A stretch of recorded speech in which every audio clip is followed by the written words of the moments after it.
আজকে যে জীবনের গল্পটি আমরা এখানে প্রচার করছি সেটি একটি অন্যরকম জীবনের গল্প, এই অর্থে যে আমরা এই জীবনের গল্পটি প্রচার করবার আগে আমাদের ফেসবুকে একটি ক্যাম্পেইন চালাই।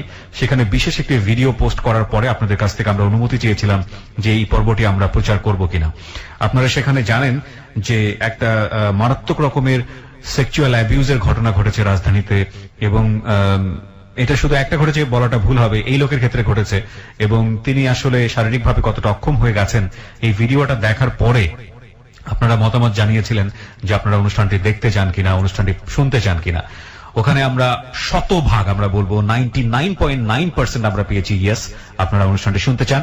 সেই অর্থে আমরা আজকের এই অনুষ্ঠানে ওনাকে হাজির করেছি এবং উনি হচ্ছেন ফারুক। আমরা ফর্মালি যেভাবে যাই সেভাবেই আমরা অনুষ্ঠানটা শুরু করতে চাই।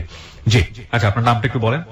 আমার নাম মোহাম্মদ ফারুক। বর্তমানে বয়স কত আপনার? আমার 40 বছর চলতে আছে। এখন 40 বছর চলছে, ঠিক আছে।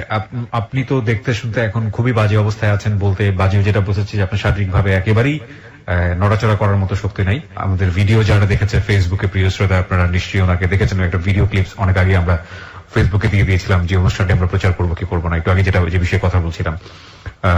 তো আপনারা ওখানে দেখেছেন ওনাকে। তো আপনাদের মতামতের ভিত্তিতেই তো প্রচার হচ্ছে, যে কারণেই বলা। আপনার গল্পটা আজকে কি নিয়ে সেটা মোটামুটি আমাদের লিসনাররা জানে, যেটা সাধারণত হ্যালো গীত 920 কখনো হয় না, এবং খুব সেন্সিটিভ একটা বিষয়, যে কারণেই আমরা আমাদের লিসনারদের মতামত চেয়েছিলাম যে সবাই আসলে জানতে চাই কিনা সচেতনতার জায়গাটি থেকে। কিন্তু আমরা কমপ্লিট আপনার পুরো লাইফের স্টোরিটাই তুলে নিয়ে আসতে চাই। আপনার জন্ম জেলা কোথায়? বরিশালে। বরিশালে শহরে। আপনার আত্মীয় স্বজন বলতে কে কে আছে? মা বাবা ভাই বোন সবাই আছে। আপনার মা বাবা ভাই বোন সবাই কি এই ঘটনাটা জানে, যে ঘটনা আপনি আজকে না কেউ আজ পর্যন্ত শেয়ার করেনি, প্রথম আমনুল্লাহ করতেছি। আপনি কেন করতে যাচ্ছেন? আপনার জীবনের এত সেন্সিটিভ একটা বিষয়, এই ঘটনার মধ্যে হাজার হাজার লোক জড়ো হয়ে যাবে। আমার মতন এগুলো অসুস্থ বহুত লোক করে সারবনি, উনি খুব খারাপ, এবং আপনি সচেতন করার জন্যই বলেছেন। জি, আমি চাইতেছি কোন লোক যেন এই ভুলে আর না পারা না দেয়। আপনিও সামহাও ভুল করেছেন। আমি অনেকবার ভুল করছি, আজকে আমার হাত পা সবই খুঁয়েছে। আমি প্রিয় শ্রোতা, আমরা শুরু করছি ওনার জীবনের গল্প একেবারে ছোটবেলা থেকে, যেখান থেকে মনে আছে আপনার জীবনের গল্প শুরু করুন, আমি শুনবো। আমার বাপ মা মধ্যে কোনো মিল ছিল না, তাকে ভিতরে খুব খারাপ সম্পর্ক ছিল, খুব ঝগড়াঝাটি, মানে কেউ সহ্য করতে পারতো না। আচ্ছা। তো আমি খেলাধুলা করতাম, অনেক বেশি পছন্দ করতাম, ফুটবল সারাদিন পরে থাকতাম, খেলতে গেলে রাত্রে খেলে টেলে আর ঘরে উঠতে পারতাম না, কোনো মসজিদ টসজিদে ঘুমাই থাকতাম, সকাল পরদিন আবার খেলতে চলে যেতাম। কয় ভাই বোন ছিলেন আপনারা? আমি প্রথম সময় একা ছিলাম, এখন বর্তমানে 2 ভাই 1 বোন। আপনি সবার বড়? জি, আপনি একাই ছিলেন। বাবা কি করতো? আমার বাবা রিক্সা চালাইতো। রিক্সা চালাইতো, আচ্ছা। তো বাসায় সবসময় গন্ডগোল ছিল, আপনি ফুটবল খুব পছন্দ করতেন এবং রাতের বেলা বাড়ি ফিরতে পারতেন না, যদি ফুটবল খেলে লেট হয়ে যেত, তাই তো? না, মানে খেলতে গেলে আর ঘরে ঢুকতে দিত না, যে কাম করবে তারপর খাবার খাওয়া নিজেটা নিজে জোগাইয়া না। তো আপনি রাতের বেলা মসজিদে ঘুমিয়ে থাকতেন? জি। ভয়? ভয়, মায়ের তো খাইতেই দিত, আর আমার লোক মায়ের অনেক মারধর করতো। মায়ের অনেক মারতো। আপনার চেয়ে মাকে বেশি মারতো? সামলাতে পারো না, তা পোলালে চলে যাওয়া হয়। লাস্টে আমি নিজে সময় চিন্তা করলাম যে প্লের একটা ঘটনা শুনছি যে হে খেলাধুলা লোক বহুত কষ্ট করছে, তা আমার মনের ভিতরে একটা শখ জাগছে। আমি ওদিনকে রাত্রি লঞ্চ ছুটে ঢাকায় যাই, স্টেডিয়ামে টোকাই গুলো কাজ করি, ফুটবল খেলা আনা না করি। দাঁড়ান 1 মিনিট, এটা কত বছর বয়সে? আপনি তখন পড়াশোনা করছিলেন? আমি কোনোদিন স্কুলে খুব কম গেছি, আমার সবসময় খেলা মনে ছিল ফুটবল। আচ্ছা, তো ওই সময়ে আপনি একেবারে ছোট বয়সে 7-8 বছর বয়স, আমার সঙ্গে শূন্যতা হয় নাই। ওই সময় আসেন আপনি? ওই সময় ঢাকা চলে যাই, আমি ঢাকা উঠে এই বুলবুল আছে না ক্রিকেট প্লেয়ার, আর ছাত্র রক্সি ভাই। কিভাবে হলো আমি একটু শুনতে চাই, একটু সিরিয়ালি বলেন ঘটনাগুলো কিভাবে ঘটছে ঢাকায় আসার পরে। আমি জানতে চাচ্ছি কারণ এর আগে তো আপনি ঢাকায় আসেননি কখনো। না। তো বরিশাল থেকে আপনি ঢাকায় আসলেন, কিভাবে আসলেন আপনি? লঞ্চ উঠলাম, ওই প্লেয়ার কথা মনে করে, অনেক প্লেয়ার গল্পটা আমার শুনেছে যে হে খেলাধুলার জন্য এভেলেবল কষ্ট করছে, কাপড় দিয়ে ফুটবল বানিয়ে খেলাধুলা করছে। পেলের গল্প করেছে আপনার কাছে? ব্রাজিলের সেই মহানায়ক না, কিন্তু পেলের গল্পটা আপনি কার কাছ থেকে শুনতেন? আমার এক এলাকার এক ভাই আছে হানিফ, ও লেখাপড়া করতো, ওর দ্বারা সন্ধ্যার পর ওর দ্বারা যে বইতাম আমি। আচ্ছা। তো আমার এই গল্পটা শুনে এলো যে তুই তো কি কষ্ট করস, তোর কাছে অনেক মানুষ অনেক কষ্ট করছে, আর আমি বড় বড় প্লেয়ার। আচ্ছা, এগুলো বলে আপনাকে উৎসাহ দিত? আমার উৎসাহ দিতে আমি ওদিনকে লঞ্চে উঠছি, ঢাকায় পড়ছি। আচ্ছা, ঢাকায় আসলেন। ঢাকা আইয়া মানে কি খাবো কি করবো চিন্তা করে পাইতেছিলাম না। কোন এলাকায় আসলেন, উঠলেন? একদম বাইতুল মোকাররমের সামনে যে বড় টাওয়ারটা, টাওয়ার মানে প্রথম ওই জায়গায় আমি উঠছি। আচ্ছা, তারপর ওই জায়গায় কয়েকটা টোকায় পোলাফানে মার্বল খেললাম, ওগুলো পরিচয় হইলো, আর আমার বুদ্ধি দিল যে আমাগুলো কাজ করতে পারবি, তুই কাগজ টোকাবি। আমার একটা বস্তা দিল, আমি ওগুলো কাগজ টোকাই ওগুলোকে বেচলাম, খাওয়ানো টাকা উঠতে গেল, আমার চিন্তা নেই। পরে তো যেখানে ওই যে 24 তলাটা ওই সাইডে জুলাস ভাই, লিটন ভাই নামে দুজন, আর মজিবার ভাই, ফকিরে বলেন মজিবার ভাই। তারা মনে করেন তারা কিছু কিছু লোকজন ফুটবল খেলতে, বৃষ্টি বৃষ্টি নামলে মানুষের চোরে কাপড় চোপড় লয়ে যেতে, আমার বাবা করছে কাপড় চোপড় যাতে বইতে ধরে নাস্তা খাওয়াবো, মানে কাপড় চোপড় দেখার জন্য। হ্যাঁ, দেখার জন্য আমি বই থাকতাম, নাস্তা খাওয়ালে খুব ভালো পেতাম আমরা সবাই। আচ্ছা, মানে এগুলো বসে বসে পাহারা দিতেন? পাহাড় দিতাম, হেগালাকে খেলাধুলার চেষ্টা চালাই দিতাম, মিস করে বই থাকতাম না। বেলাল ভাই এখন আছে স্টেডিয়ামে, এখন বেলাল ভাই। আচ্ছা আচ্ছা, হে আমার খুব ভালো পেতো। পরে আস্তে আস্তে হেগালাকে মিশে গেলাম। পরে এক পর্যায়ে স্টেডিয়ামে মালা ভাই নামে একজন লোক আছে, স্টেডিয়ামের যাতে টোকা আছেন হ্যাঁ সবারই এই কাজ দেয়। হ্যার লাগা পরিচয় হে আমার স্টেডিয়ামের ভিতরে ঢুকতে দিল।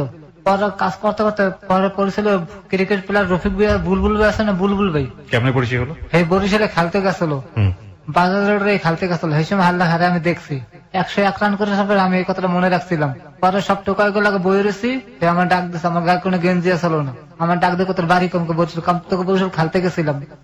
আমি চিনি তো, আপনি 101 রান করেছিলেন, হ্যাঁ তুই আমার চেঞ্জেস তাহলে।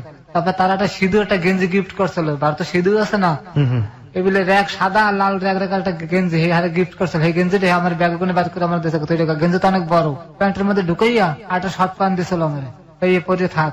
এই হাল্লাকে মনে করেন মোটামুটি হলো, তাই হার আশা বই থাকতাম। কোন সময় ব্যাগ লই আমি স্টেডিয়ামের ভিতরে ঘুরতাম, যাইতাম, যেদিকে যেতে যাইতে হইতো, যার সব 20 টাকা 50 টাকা দিত, ওই দামে খাইতাম।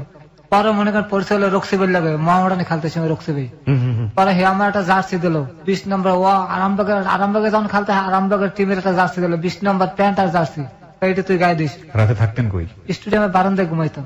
ওখানে কি আর কেউ ঘুমাতো নাকি? অনেক বহুত পোলাপন ঘুমাইতো। এখনো ঘুমায়? এখনো ঘুমাই, আমি এখনো তো ঘুমাই, ওখানেই ঘুমান? এখানে ঘুমাই, আপনারা না হওয়ার আগে আমি এখানে ঘুমাই। স্টেডিয়ামের কোথায় ঘুমান? এটা স্টেডিয়ামের পুরো স্টেডিয়ামের ভিতরে লোকজন ঘুমাই, ওইখানে আপনি ঘুমান? আমি আমার পছন্দের মতন একটা জায়গায় মনে করেন শুয়ে থাকে। যে আপনার আসবাবপত্র কি আছে? কিচ্ছু নাই, এই যে একটা লুঙ্গি আছে, একটা লুঙ্গিটা নিচে লাসি, আর জুতাটা মনে করেন একটা পলিথিনের মধ্যে ঢুকাই মাথার তলে দিয়ে থুয়ে, আর কিচ্ছু নেই। সারাদিন কিভাবে টাকা পয়সা কই পান?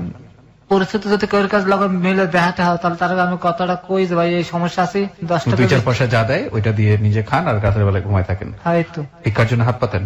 মানে কেউ কাছে সরাসরি হাত পাতেন যে দাঁড়াই ভাই আমি সমস্যা আছে, যদি এগুলো কেউ বলে আর যদি কেউ কিছু দেয় তাহলে ওইটা নি, ডাইরেক্ট হাত পাততে পারি না, আজে বাজে কথা কামানছি। প্রিয় শ্রোতা, আজকে যে গল্পটি আমরা এখানে তুলে ধরছি সেখানে অনেক গুরুত্বপূর্ণ ব্যক্তিদের নাম আসবে, যেটি যদি সুবিধাজনক ভাবে তাদের নামগুলো প্লেস করা যায় সেক্ষেত্রে আমরা সেটা প্রচার করবো, আর যদি বিষয়গুলো খুব সেন্সিটিভ হয়, তাদের মান সম্মানের বিষয় জড়িত হয়, সেক্ষেত্রে আমরা নামটাগুলোকে মিউট করবো। সো আপনারা প্রথমেই ওর সঙ্গে কথাবার্তা বলেই বুঝতে পেরেছেন যে ও আজকে যেসব ব্যক্তিদের নাম বলছে তারা ন্যাশনালি অনেক বিখ্যাত। ওকে, বলুন। তারপর স্টেডিয়ামে থাকতে থাকতে থাকতে থাকতে দেখা গেল খুব ভালো সম্পর্ক হয়ে গেল। ওই সময় একটা প্লেয়ার বাংলাদেশ টিমে একটা ছিল, প্রেসিডেন্ট কাপ হয়েছিল একটা, তো ওই সময় ওমান্সের প্লেয়াররা ছিল। আমি কালো দেখে তো আমার বেশি পছন্দ করছে। আমার ডিউটি ছিল এক কাতলি গরম চা, রং চা, লেবু আর একটা বরফের টুকরো, এই নিয়ে প্লেয়ার মানে যে সাইডে যে সাইড হাঁকাকে দিয়ে দিয়ে ডাকতেছিল আমারে। ওই ওমান্সের প্লেয়াররা আমার খুব পছন্দ করছিল। পর যেদিনকে খেলা শেষ হবে ওরা তো ঠকে গেছে, ওরা দেশে চলে যাবে, কুরবানি তৈরি ছিল আগে।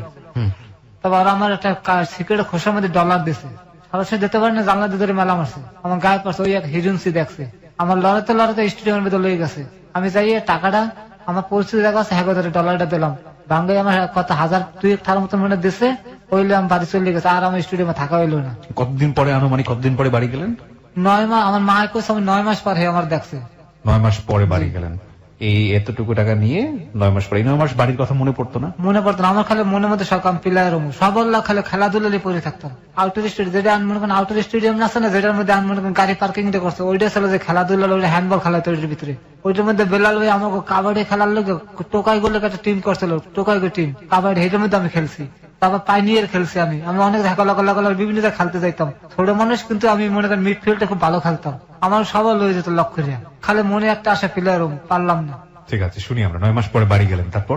বাড়ি যেয়ে মনে করেন মা বাবার লাগে মিশতে কেমন জানি ঢাকার কথা ভুলে গেলাম। পরে এক পর্যায়ে মনে আমার হানিফ কাকে তুই ঢাকার কি অবস্থা, তুই তো গেলি জিত করে যে প্লেয়ারই দেখাবি আমাকে, ওই যে লোকটা আপনাকে পেলের কথা বলছে। জি, তোর ঘটনা কি, তুই তো মনে করেন হ্যাঁ সব ভুলিয়ে গেলি।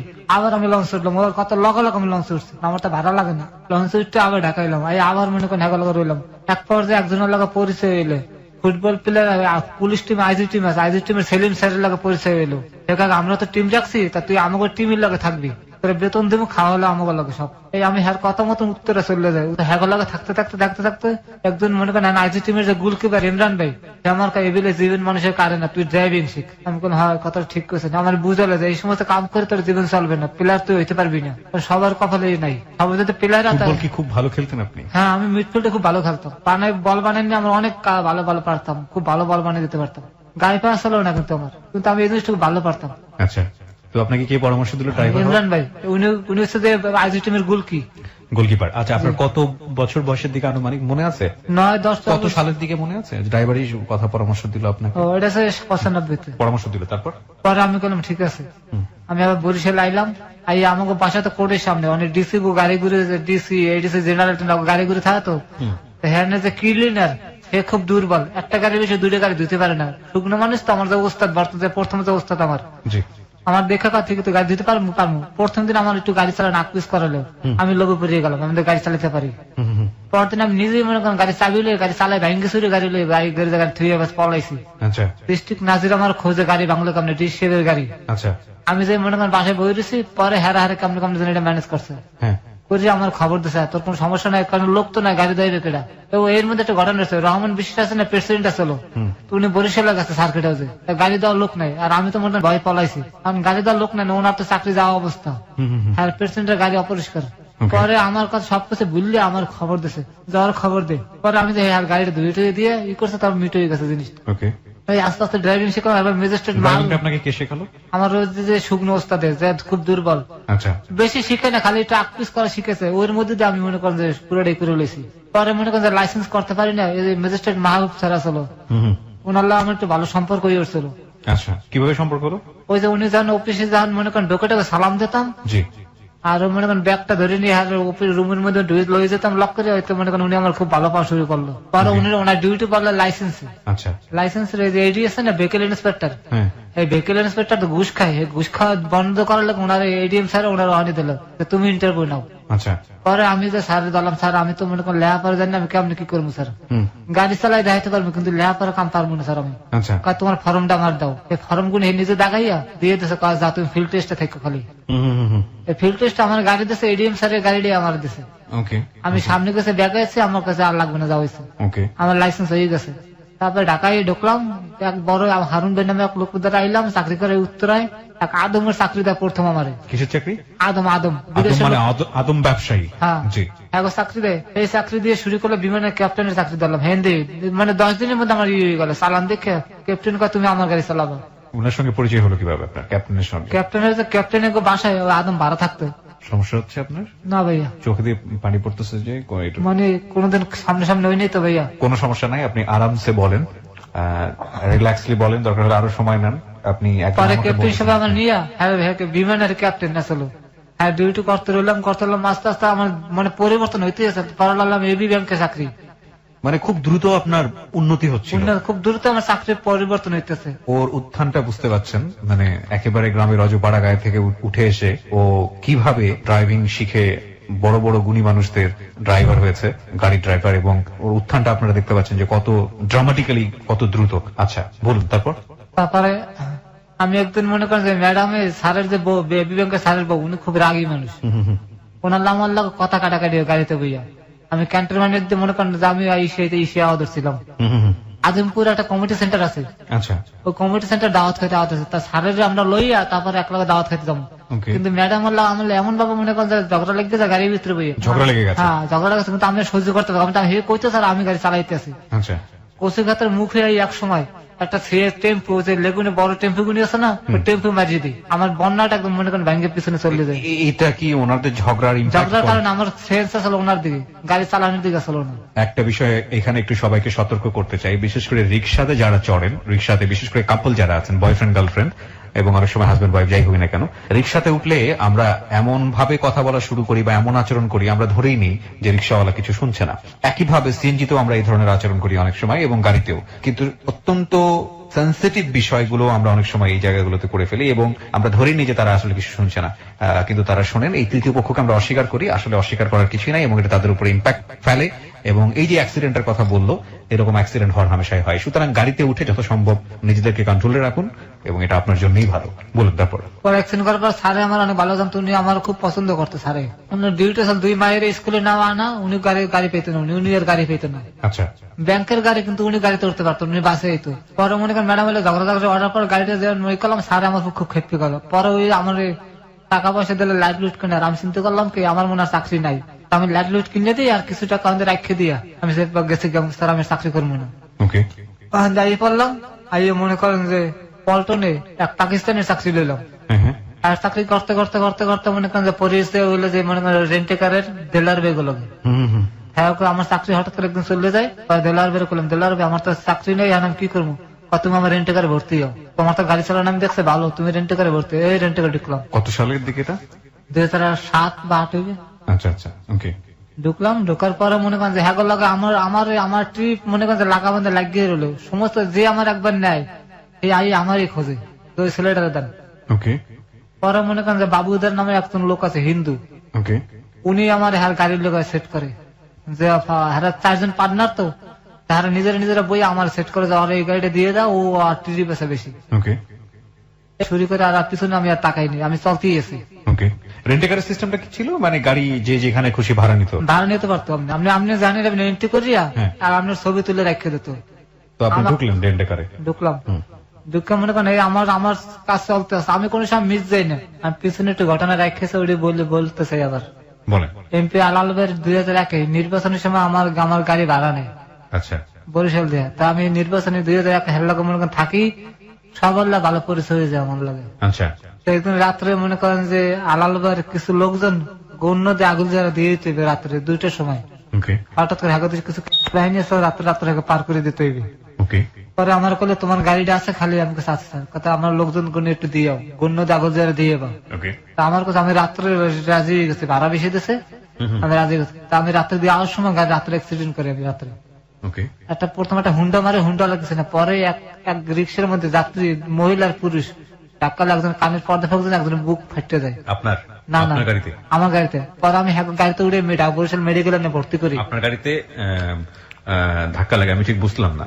মানে যাত্রী নামে দেওয়ার সময় রাত্রে আমি প্রথম একটা হুন্ডা অ্যাক্সিডেন্ট করে, তা ভয়ের ঠাল আমি গণ্য ইসে ঢুকি, উজিরপুর ঢুকি, অবিবের এলাকা, অবি এলাকায় ঢুকে, তো ওই এলাকা আমার লোকজন আছে, আমি সিনিয়র ইলেকশনের সময় সবাই তো আমার কিছু করতে পারবেন এই চিন্তা ছিল মাথায়। ঢাকা এলাকা যখন ঢুকছি না, তখন খুব বড় একটা রিক্সা, আপনি নাড়া আছে না ধান, এই ধান কেটে রাস্তার মধ্যে ফালাই রাখছে। তো রিক্সাওয়ালারা মনে খুব সম্ভব আমার গাড়ি চালানোর মতো, যেটা আমি বুঝতে পারতেছি, রিক্সাওয়ালারা মনে যাত্রী করছে রিক্সা ঘুরাও, তা রাস্তা তো ছড়ে 2 পাশে নাড়া ফালাই রাখছে, রাস্তা কোনো কম কমে গেছে রাস্তা। তা আমি তো মনে করেন টাইনে যাইতে আসছি যে আমার শহর উঠতে হবে, তো রিক্সাওয়ালা করছে হঠাৎ করে গাড়ি ঘুরিয়ে ফেলেছে, আর আমি মারি দিতেছি রিক্সাটারে। ওই যাত্রী দুজনে পড়ে গেছে, মহিলা একটা পুরুষের, দুজন হিন্দু। পরে একদম মনে করেন আমি গাড়িতে তাকে উঠলাম, আমি বললাম খবরদার করে ধরবেন না, এটা এমপি সাহেবের গাড়ি, যাও আমরা বুঝবো, আপনার গাড়িতে রুগী উড়ে দেন, আমি লয়ে যাই আগে। এই দুজন আমি উড়ে বরিশাল মেডিকেলে নিয়ে ভর্তি করে আমি গাড়ি পলাই পড়ি। আয়ার পর রাত্রে বিকাল 4টার সময় দুজন মারা যায়। পারলাম না, বাঁচাতে পারলাম, চেষ্টা করছে, কোন ড্রাইভার আজ পর্যন্ত রিস্ক লয় না, রুগী লইয়া মেডিকেলে ভর্তি করছে। আমার কাগজপাতি দেখে ম্যাজিস্ট্রেট আমার জামিন দিয়ে দিয়েছে। ম্যাজিস্ট্রেট জামিন দিয়ে দিল মানে? ঠিক বুঝলাম না, আপনাকে ধরছিল নাকি? আমি সারেন্ডার করছিলাম। কেন? আমার নামে তো মামলা হয়েছে এই রোগী তুলার কারণে গাড়িতে? না না না, আমি গাড়ি অ্যাক্সিডেন্ট করছি না, গাড়ির নাম্বারটা আমার গাড়ি হুদ্দে জব্দ হয়ে গেছে, থানা ধরে হয়ে গেছে। নেওয়ার পর আমার মামলা হয়েছে, বাপ ঠিক না, একজন ধরা পড়ছে, আমার হেল্পারটা ধরা পড়ছে, সবকিছু কয়ে দিয়েছে, আর কোর্টের পিছনে বাসা, আমাকে তো সবাই চেনে। মামলার পরে আমার মামলায় লেখে দিয়ে গেছে, পুলিশ দারোগা ইমরান স্যার ভালো আসলো, যে ড্রাইভার চেষ্টা করছে যে বাঁচানো পারে নাই, মেডিকেলে ভর্তি করছে, এই কথার উপরে আমার জামিন হয়েছে। আমার যে উকিল ছিল এ কথা, স্যার এই ছেলে যদি খারাপ হতো তাহলে রুগী মেডিকেল আনতে না, রাস্তায় ফেলাই থুই যেত, এর চেষ্টা করছে বাঁচানো পারেনি, এই জামিন হয়ে গেল। পরে আল্লাহ জামিনের আগে আমি খুব ভয় পেয়ে গেছিলাম। মানে জামিন ঠিক আপনি জেলে গিয়েছিলেন? না, আমার যাইতে হয়নি, আমি পার্টির লোক একটা মিছিল করে হেলাইছি, যারা উড়িয়ে হেলাবে এত টাকা দেব। পরে আল্লাহর কাছে প্রার্থনা করলাম, আল্লাহ যদি আমি এই যে মাপ পাই তাহলে আমি এটা মেয়ে বিয়ে করবো। মানে আপনি প্রার্থনা করলেন? আল্লাহর কাছে একটা প্রার্থনা করলাম, আমি খালাস জামিন পাই। আমি খুব ভয় পেয়ে গেছিলাম যে মার্ডার মানে ও স্বাভাবিক মার্ডার তোমার এই কেসে মনে সাজা আমার এবিল হইবে। আমি ভয় জানতাম না যে গাড়ি অ্যাক্সিডেন্টের মার্ডার আর ওই ম্যাটার এক না, বুঝতাম না আমি। পরে আল্লাহ ঠিকই যখন আমি দেখছি আমি জামিন পেয়ে গেছে তখন আমি মনে মনে করছি যে আমি একটা এতিম মেয়ে বিয়ে করবো। পরে আমি বিয়েটা করি, আমি সুন্দরবন লঞ্চের নাম শুনছেন তো আপনি মনে হয়? সুন্দরবন লঞ্চ, জি। এই সুন্দরবন লঞ্চের মালিক আছে জন্টু শেখ, হ্যাঁ চাকরি করতাম আমি। আচ্ছা, কিসের চাকরি করতেন? ড্রাইভিং। ওকে। তো আমার প্রায় সময় রাত্রে একটা মোবাইল দিয়ে মিস কল হইতো। অকারণে মিস কল আসতো? হ্যাঁ অকারণে মিস কল হইতো। আমি কোন সময় ব্যাক করতাম, আমার অভ্যাসকে আমি কোন সময় ব্যাক করি না। আচ্ছা। তোমার যাতে কথা কর ইচ্ছে তা তুমি সরাসরি করো। ওকে। কিন্তু সারা রাত বই খালি মিস কল হইতো, সারা রাত বইয়া ঘুমাইতে পারতাম না। পরে এক সময় ব্যাক করলাম, করার পর হাল্লা মাল্লা কথাবার্তা হইলো। আমি জিজ্ঞাসলাম তোমার কে কে আছে? আমার কেউ না, বাপ মা না। তখন তো মনে করেন আমার তার প্রতি একটু দুর্বলতা লাগিয়ে গেল। আমি তো এতিম খুঁজে মনে মনে। আচ্ছা, তো ওর নাম কি ছিল? ফেরোজা। ফিরোজা, আচ্ছা। পরে মনে করেন হাল্লা আমার লাগে একদিন মনে করেন যে রাত্রে কথা কি যে আমি তুমি এক কাপড় বরিশাল আইতে পারবো? আমি পারবো। মানে মেয়ের সঙ্গে কি আপনার পরিচয় হয়ে গেল? ফোনে ফোনে সম্পর্ক কি হয়ে গেল? আমার লাগে সম্পর্কটা হয়ে গেল। আচ্ছা। আমি জিজ্ঞেস করলাম যে তুমি এক কাপড় বরিশাল আইতে পারবো? পারবো। আচ্ছা। ভোর 7টার সময় উঠতে আমার ফোন দিয়েছে, আমি কিন্তু গাড়িতে। আমি বিশ্বাস করিনি। আপনার সঙ্গে ফোনে কথোপকথন হওয়ার কতদিন পরের ঘটনা? 3 মাস। 3 মাসের মধ্যেই? আচ্ছা, তারপর? পরে আমার গাড়িতে 7টার সময় আমি গাড়িতে, আমি বিশ্বাস করিনি জিনিসটা। আমি মনে করেন বাসায় ডিউটি করতে আছে ম্যাডামের, আর বাচ্চা করে ডিউটি। পরে মনে করেন 4টার সময় আমার বরিশাল ফোন দিয়েছে, আমি নতুল্লা বাস। কিসের লাগে? নতুল্লা বাস। আমি বাস স্ট্যান্ডের নাম আছে নতুল্লা বাস। আচ্ছা আচ্ছা। তখন আমি আমার পাশে একটা ছোট ভাই আসলো রফিক নামে, আমার সবসময় কাজ। রফিক ঘটনাটা ঘটে গেছে, এভেলেবল ঘটনা মেয়ে তাই পড়ছে। চল ফারুক বাগে দেখ খেলি। আচ্ছা ঠিক আছে চল যাই। এই রিক্সা গেলাম, যাই আমার দেখে তো পছন্দ হয় না। দেখে মা ভাই সম্ভব না, মানে যত কিছু মন থেকে নিয়ে নিতে পারছেন না। মানে আমি মনে করেন কি করবো, কান্দি দেবো না আমি ফিরে আইব। আর আমি রফিক কি করবো? ফারুক ভাই বরিশালের লোকজন এই মাইয়ে তোর দ্বারাইছে, কোন একটা খারাপ কিছু ঘটে গেল, তোর নাম কইবে, মা হুদা দিয়ে মনে করেন নারী নির্যাতন মামলা ফিরে যাবে। মেয়েটাকে দেখে পছন্দ হলো না কেন? মেয়েটা মানে দেখে মানে বয়স্ক মনে হইতেছে। বয়স্ক মনে হচ্ছে, মানে চেহারা ছবি দেখে আপনার পছন্দ হয়নি? না। আচ্ছা। আগে বাসা লইল, বুঝে হয় না, টাকা পয়সা দিয়ে বিদে আগে বাসা লইল। আগে বাসা নাও, আপনার বন্ধুই পরামর্শ দিচ্ছে। হ্যাঁ, আমি তোর বুদ্ধি ঠিক আছে, লতে যাই। তারপর মনে করেন যে আমি বাসা, আমার তো বাসা আসছিল। আইলাম, চানমিনার নাম আছে না? আমি নাম শুনিনি। এই যে মেয়ের প্রার্থী আসলো বরিশালের। আচ্ছা আচ্ছা। হ্যাঁ, ভারপুর আসলো ওইটা রফিক। ওকে, ওনার বাসা নিলেন? হ্যাঁ, বাসার পিছনে ভাড়া থাকতাম, ব্যাচেলর একলা। প্রিয় শ্রোতা, আপনাদের এখানে সবাইকে একটু নোটিফাই করছি, আজকে যে গল্পটা এখানে রিভিল হচ্ছে, হুইচ ইজ কোয়াইট সেন্সিটিভ এবং of course it's a 18+ story in a sense. সচেতনতার দিক থেকে প্রাপ্তবয়স্কদেরই আমরা শুনতে বলবো এই গল্পটা। এবং এই গল্পটা শোনার আগে আমার মানে শুনলেও ইভেন আমি বিলিভ করতাম না। আমি একটি বিদেশি চ্যানেলে একটা অনুষ্ঠান দেখেছিলাম, সেখানে এক ধরনের ক্রাইম নিয়ে একটা অনুষ্ঠান প্রচার করা হয় রেগুলার, বাংলাদেশে অসংখ্য শ্রোতা আছে ওই অনুষ্ঠানের। সেখানে এই ধরনের অ্যাবিউজের কথা আমি জানতাম, এবং জানার পর আমার কাছে অনেকটা অবাকই লেগেছে। সেটা হচ্ছে সেক্সুয়াল অ্যাবিউজ। সেক্সুয়াল অ্যাবিউজ যে একটা মানে পূর্ণ বয়স্ক মানুষও হতে পারে এবং ছেলে মানুষ হতে পারে, সেটা আমাদের সোসাইটিতে সাধারণভাবে বিলিভ করাটা খুব কঠিন। কিন্তু এই মানুষটি এমন ভাবে অ্যাবিউজ হয়েছে কোন একটি সম্ভ্রান্ত পরিবারের মহিলা দ্বারা, এবং কি সিস্টেমেটিক্যালি তাকে অ্যাবিউজ করা হয়েছে আপনি চিন্তাও করতে পারবেন না। ওভারডোজেস মেডিসিন দিয়ে ওর শরীরটাকে পুরোপুরি শেষ করে দেওয়া হয়েছে। যারা ভিডিও দেখেছেন, আমরা বেশ কিছুদিন যাবত এটা নিয়ে প্রচারণা চালিয়েছি।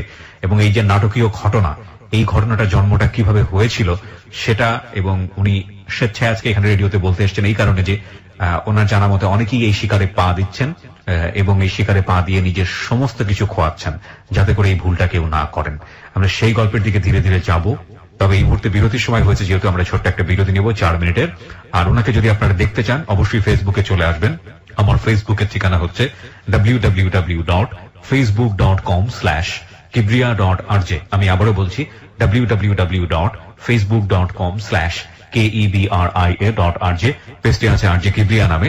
লাইক দিয়ে দেবেন, লাইক দেওয়ার সঙ্গে সঙ্গে আপনি আমার পেজের মেম্বার হয়ে যাবেন। ক্লোজ আপ মনে করিয়ে দেয় জীবনের দুর্দান্ত কিছু মুহূর্ত। এসব মুহূর্তের দেখা পেতে পেরোতে হয় হাজারো বাধা বিপত্তি। বাধা অতিক্রম করতে গেলে অনেক সময় আসে ব্যর্থতা। চেষ্টা, সাহস, আত্মবিশ্বাস এবং ইচ্ছা শক্তির মাধ্যমেই আমরা জয় করতে পারি সব বাধা, অর্জন করতে পারি জীবনের কিছু দুর্দান্ত মুহূর্ত। ক্লোজ আপ দুর্দান্ত ফ্রেশনেস বানায় দুর্দান্ত মুহূর্ত। ফিরে আসছি ঠিক 4 মিনিট পর। Close Up presents Hello 8920 Close Up the closer, the better. Close Up presents Hello 8920. Close Up, the closer, the better. 4 minute পর আমরা আবারও ফিরে এসেছি ক্লোজ আপ প্রেজেন্স হ্যালো 8920 তে দ্য ক্লোজার দ্য বেটার। আমি আরজি কিবরিয়া রয়েছে আপনার সঙ্গে এবং আপনারা শুনছেন এবিসি রেডিও এফএম 89.2। এখানে আজকে জীবনের গল্প বলার জন্য আছে ফারুক। তার জীবনের যে অবর্ণনীয় গল্প সেটা কিছুটা হলেও আপনারা আজ করতে পারছেন, কিন্তু আমরা সেই গল্পের ভেতরে এখনো প্রবেশ করিনি। আমরা সেখানটায় যেতে চাই ধীরে ধীরে। ক্লোজ আপ মনে করিয়ে দেয় জীবনের দুর্দান্ত কিছু মুহূর্ত। এসব মুহূর্তের দেখা পেতে পেরোতে হয় হাজারো বাধা বিপত্তি। বাধা অতিক্রম করতে গেলে অনেক সময় আসে ব্যর্থতা। চেষ্টা, সাহস, আত্মবিশ্বাস এবং ইচ্ছা শক্তির মাধ্যমেই আমরা জয় করতে পারি সব বাধা, অর্জন করতে পারি জীবনের কিছু দুর্দান্ত মুহূর্ত। ক্লোজ আপ দুর্দান্ত ফ্রেশনেস বানায় দুর্দান্ত মুহূর্ত। আমি আরজি কিবরিয়া রয়েছে আপনার সঙ্গে এবং আপনারা শুনছেন এবিসি রেডিও এফএম 89.2। এখানে আজকে জীবনের গল্প বলার জন্য আছে ফারুক।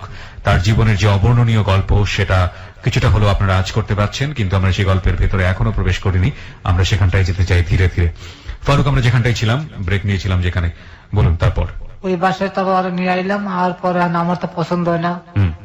মানুষের জন্য ও কইতেছে যে আমি এতিম মানুষ, এখন যদি আমার ফেরত পাঠায় দাম বাইরে থাকে তাহলে আমার ঘরে ঢুকতে দেবে না।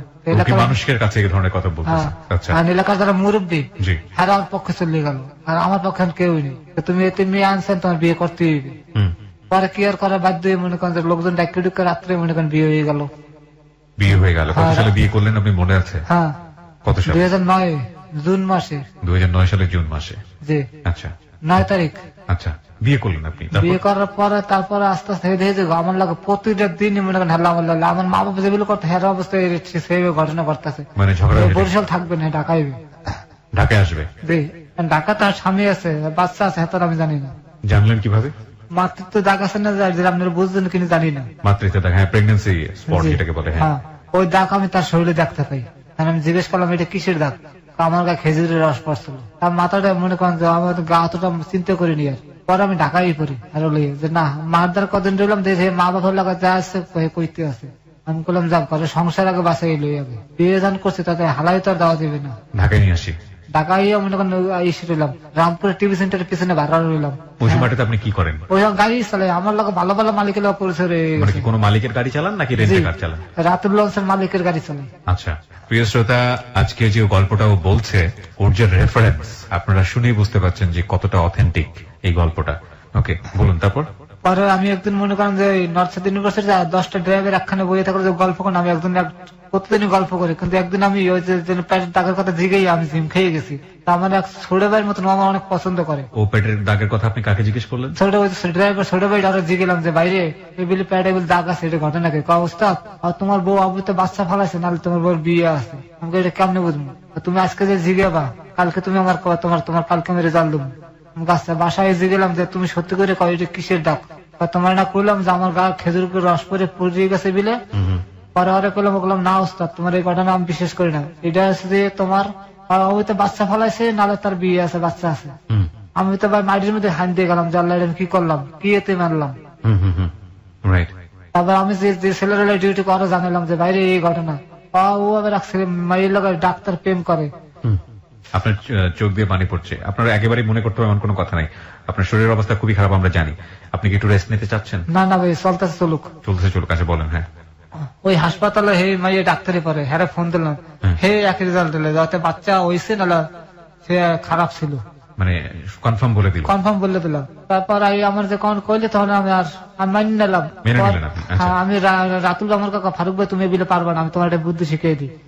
তোমার রাত্রে বুঝাইয়ে কাও যে তুমি যদি মনে করেন মিথ্যা তাহলে তোমার এখানে মেডিকেল টেস্টে ধরা পড়ে। আচ্ছা হ্যাঁ, এটা সত্যি, মেডিকেল টেস্টে ধরা পড়ে। মেডিকেল টেস্টে ধরা পড়ে, যদি তুমি যদি মনে করেন মিথ্যা কথা কও তাহলে কিন্তু তোমার ডিভোর্স দিয়ে দেবো। আচ্ছা, তখন আমি রাত্রে দিয়ে মনে করেন আরে কইলাম একটা শাড়ি গিফট করলাম। ও আমার রাতুল আমার 500 টাকা দিচ্ছে, তুমি যে শাড়ি কিনে আর গিফট করে মন করে সুন্দর করে বলো। হ্যাঁ করে বলো। তারপর বললাম যে তুমি সত্যি করে কর্নালের মধ্যে তোমার ডিভোর্স দিয়ে দেবো।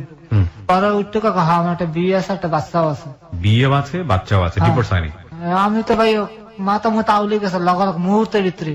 জানলা কোন অভিশাপ দিয়ে কোন অভিশাপে ঢুকলাম, জেল খাটাই তো ভালো আসলো আমার। একটা বিষয় নিশ্চয়ই আপনারা জানেন যে ও জেল খাটা থেকে রক্ষা পেয়েছিল বলে নিয়ত করেছিল যে একটা এতিম মেয়েকে বিয়ে করবে, এবং মিস কলে একটা এতিম মেয়ের সঙ্গে পরিচয়। ও এতিম মেয়ে তাকে না দেখে না বুঝে জেনে শুনে না জেনে বলবো বিয়ে করে, এবং পরবর্তীতে এই ঘটনাটা সে জানতে পায়, এবং যে কারণে ও বলছে যে আমার তো জেল হওয়াটাই ভালো ছিল। বলুন তারপর। তারপর মনে করেন এই যে তাল্লা মনে করেন যে সম্পর্ক আস্তে আস্তে বাঙ্গালোর দিকে যাওয়া শুরু করে। মানে আমি আর তার সজ্জা আমার তাল্লা মিলতালা রইতে আসে না যে তুমি কোরআন শরীফ বলে যাও শপথ করছো তুমি আর মাঝিয়ে ভালোতে পারবা, মানে তখন আপনার কাছে এই মনে হয়েছে? এই মনে হইতেছে। পরে সে যে তাবিজ তোমার দিকে মনে করেন ঝুঁকে পড়ে, তাবিজ কবজ করা শুরু করে এর মধ্যে। মানে আমি তাদের আস্তে আস্তে দূরে সরার চেষ্টা করি, তখন সে মনে করেন যে তাবিজ তোমার লাগে জড়াইয়ে যায় এবং হাতে নাতে ধরায় পরে। আমি একসময় মনে করেন ঘুরতে বেরিয়ে যাই যে আমি এর মধ্যে আর থাকবো না, তুমি তো ঘর ভাড়া দিয়ে আমি চলে পড়ি, তুমি এনাল তোমার মতো তুমি খাও, ঘর ভাড়া দিয়ে গেলাম। পরে মনে করেন যে হেয়ার মতন চলে যায়। আমি মনে করেন যে পাকিস্তানের চাকরি করি, একসময় হঠাৎ করে আমি স্বপ্নে দেখি যে আমার বউটা খারাপ হয়ে গেছে, রাস্তায় মনে করেন রাস্তায় চলাফেরা করে। আমি বললাম আল্লাহ ও যত ইজ্জত বিক্রি করে খায় তাদের তাই আমার মতো হইবে। আবার আমি আবার ফোন দিয়ে আবার আনি, যা হয়েছে তুই বিল্লে যা, কিন্তু বিগত দিন আর কিছু করতে পারবি না। রাজি হয়। তারপর আমার একটা বাচ্চা মাহাদি। ওকে, বাচ্চা আসলো বিয়ে কতদিন পরে? 1 বছরের পর, মানে 1 বছরের পর। মানে একটা ছেলে প্রথম একটা বাচ্চা নষ্ট করে ফেলাম, কইতে ভুলে গেছে মাঝখান দিয়ে। প্রথম একটা বেবি নষ্ট করে ফেলে? হ্যাঁ। কিভাবে? আপনার পরামর্শতে নষ্ট? না না না না। আচ্ছা।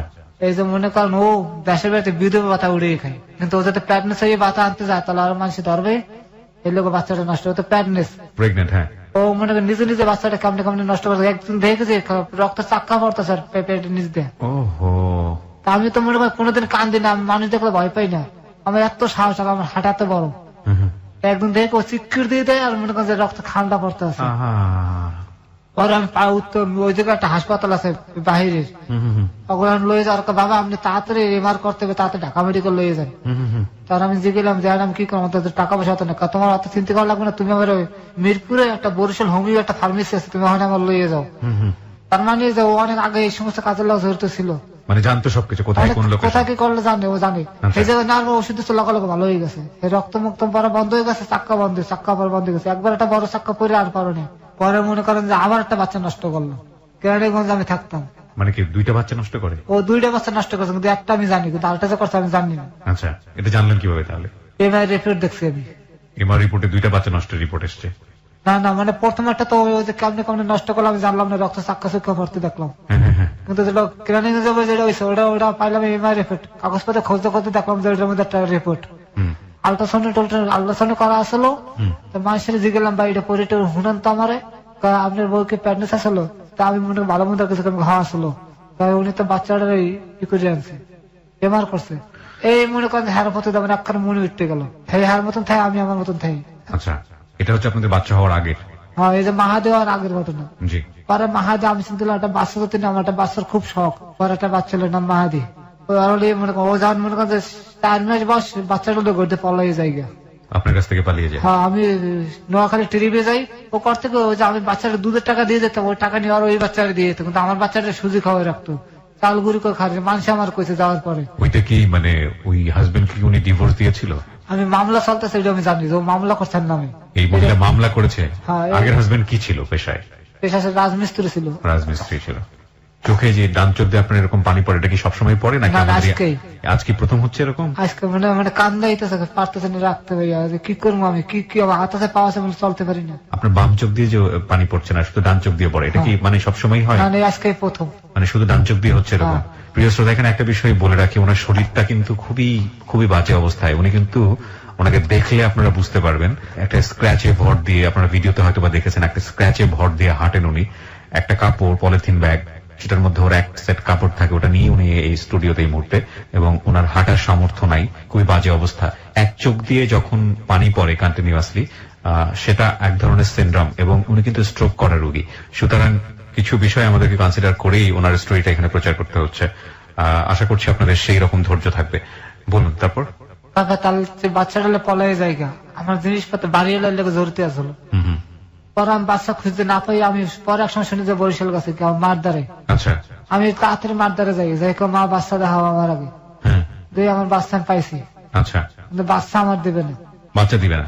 আমি যা মার দ্বার থাকবো, ভালো তো থাকবে, আমার বাপটা একদিন কইলে কইবে। আমি আর জোরাজোরি করলাম না, বাবার আই পড়লাম। আমি এই সময় চাঁদবিন শাড়ি আছে না, এই চাঁদবিন শাড়ির মালিকের চাকরি করি, সালামাজি। আচ্ছা, এই চাকরি করার অবস্থার ঘটনা আপনার আমি কইতে আছি। পরে মনে করেন যে হে কিছুদিন পর ঢাকা আইয়ে মনে করেন হেয়ার মতন থাকে, ওই বাচ্চাদের ভিক্ষে করায়, বাচ্চাদের ভিক্ষে করানো। হ্যাঁ। পরে আমি উকিলের আলাপ করলাম যে স্যার আমার বাচ্চা আমার কেমন নিতে পারেন, টাকা পয়সা যা লাগে আমি দিব আপনারে। উনি একটা মামলা করলে একটা ডিভোর্স করাই দিল আমার কোর্টের মাধ্যমে।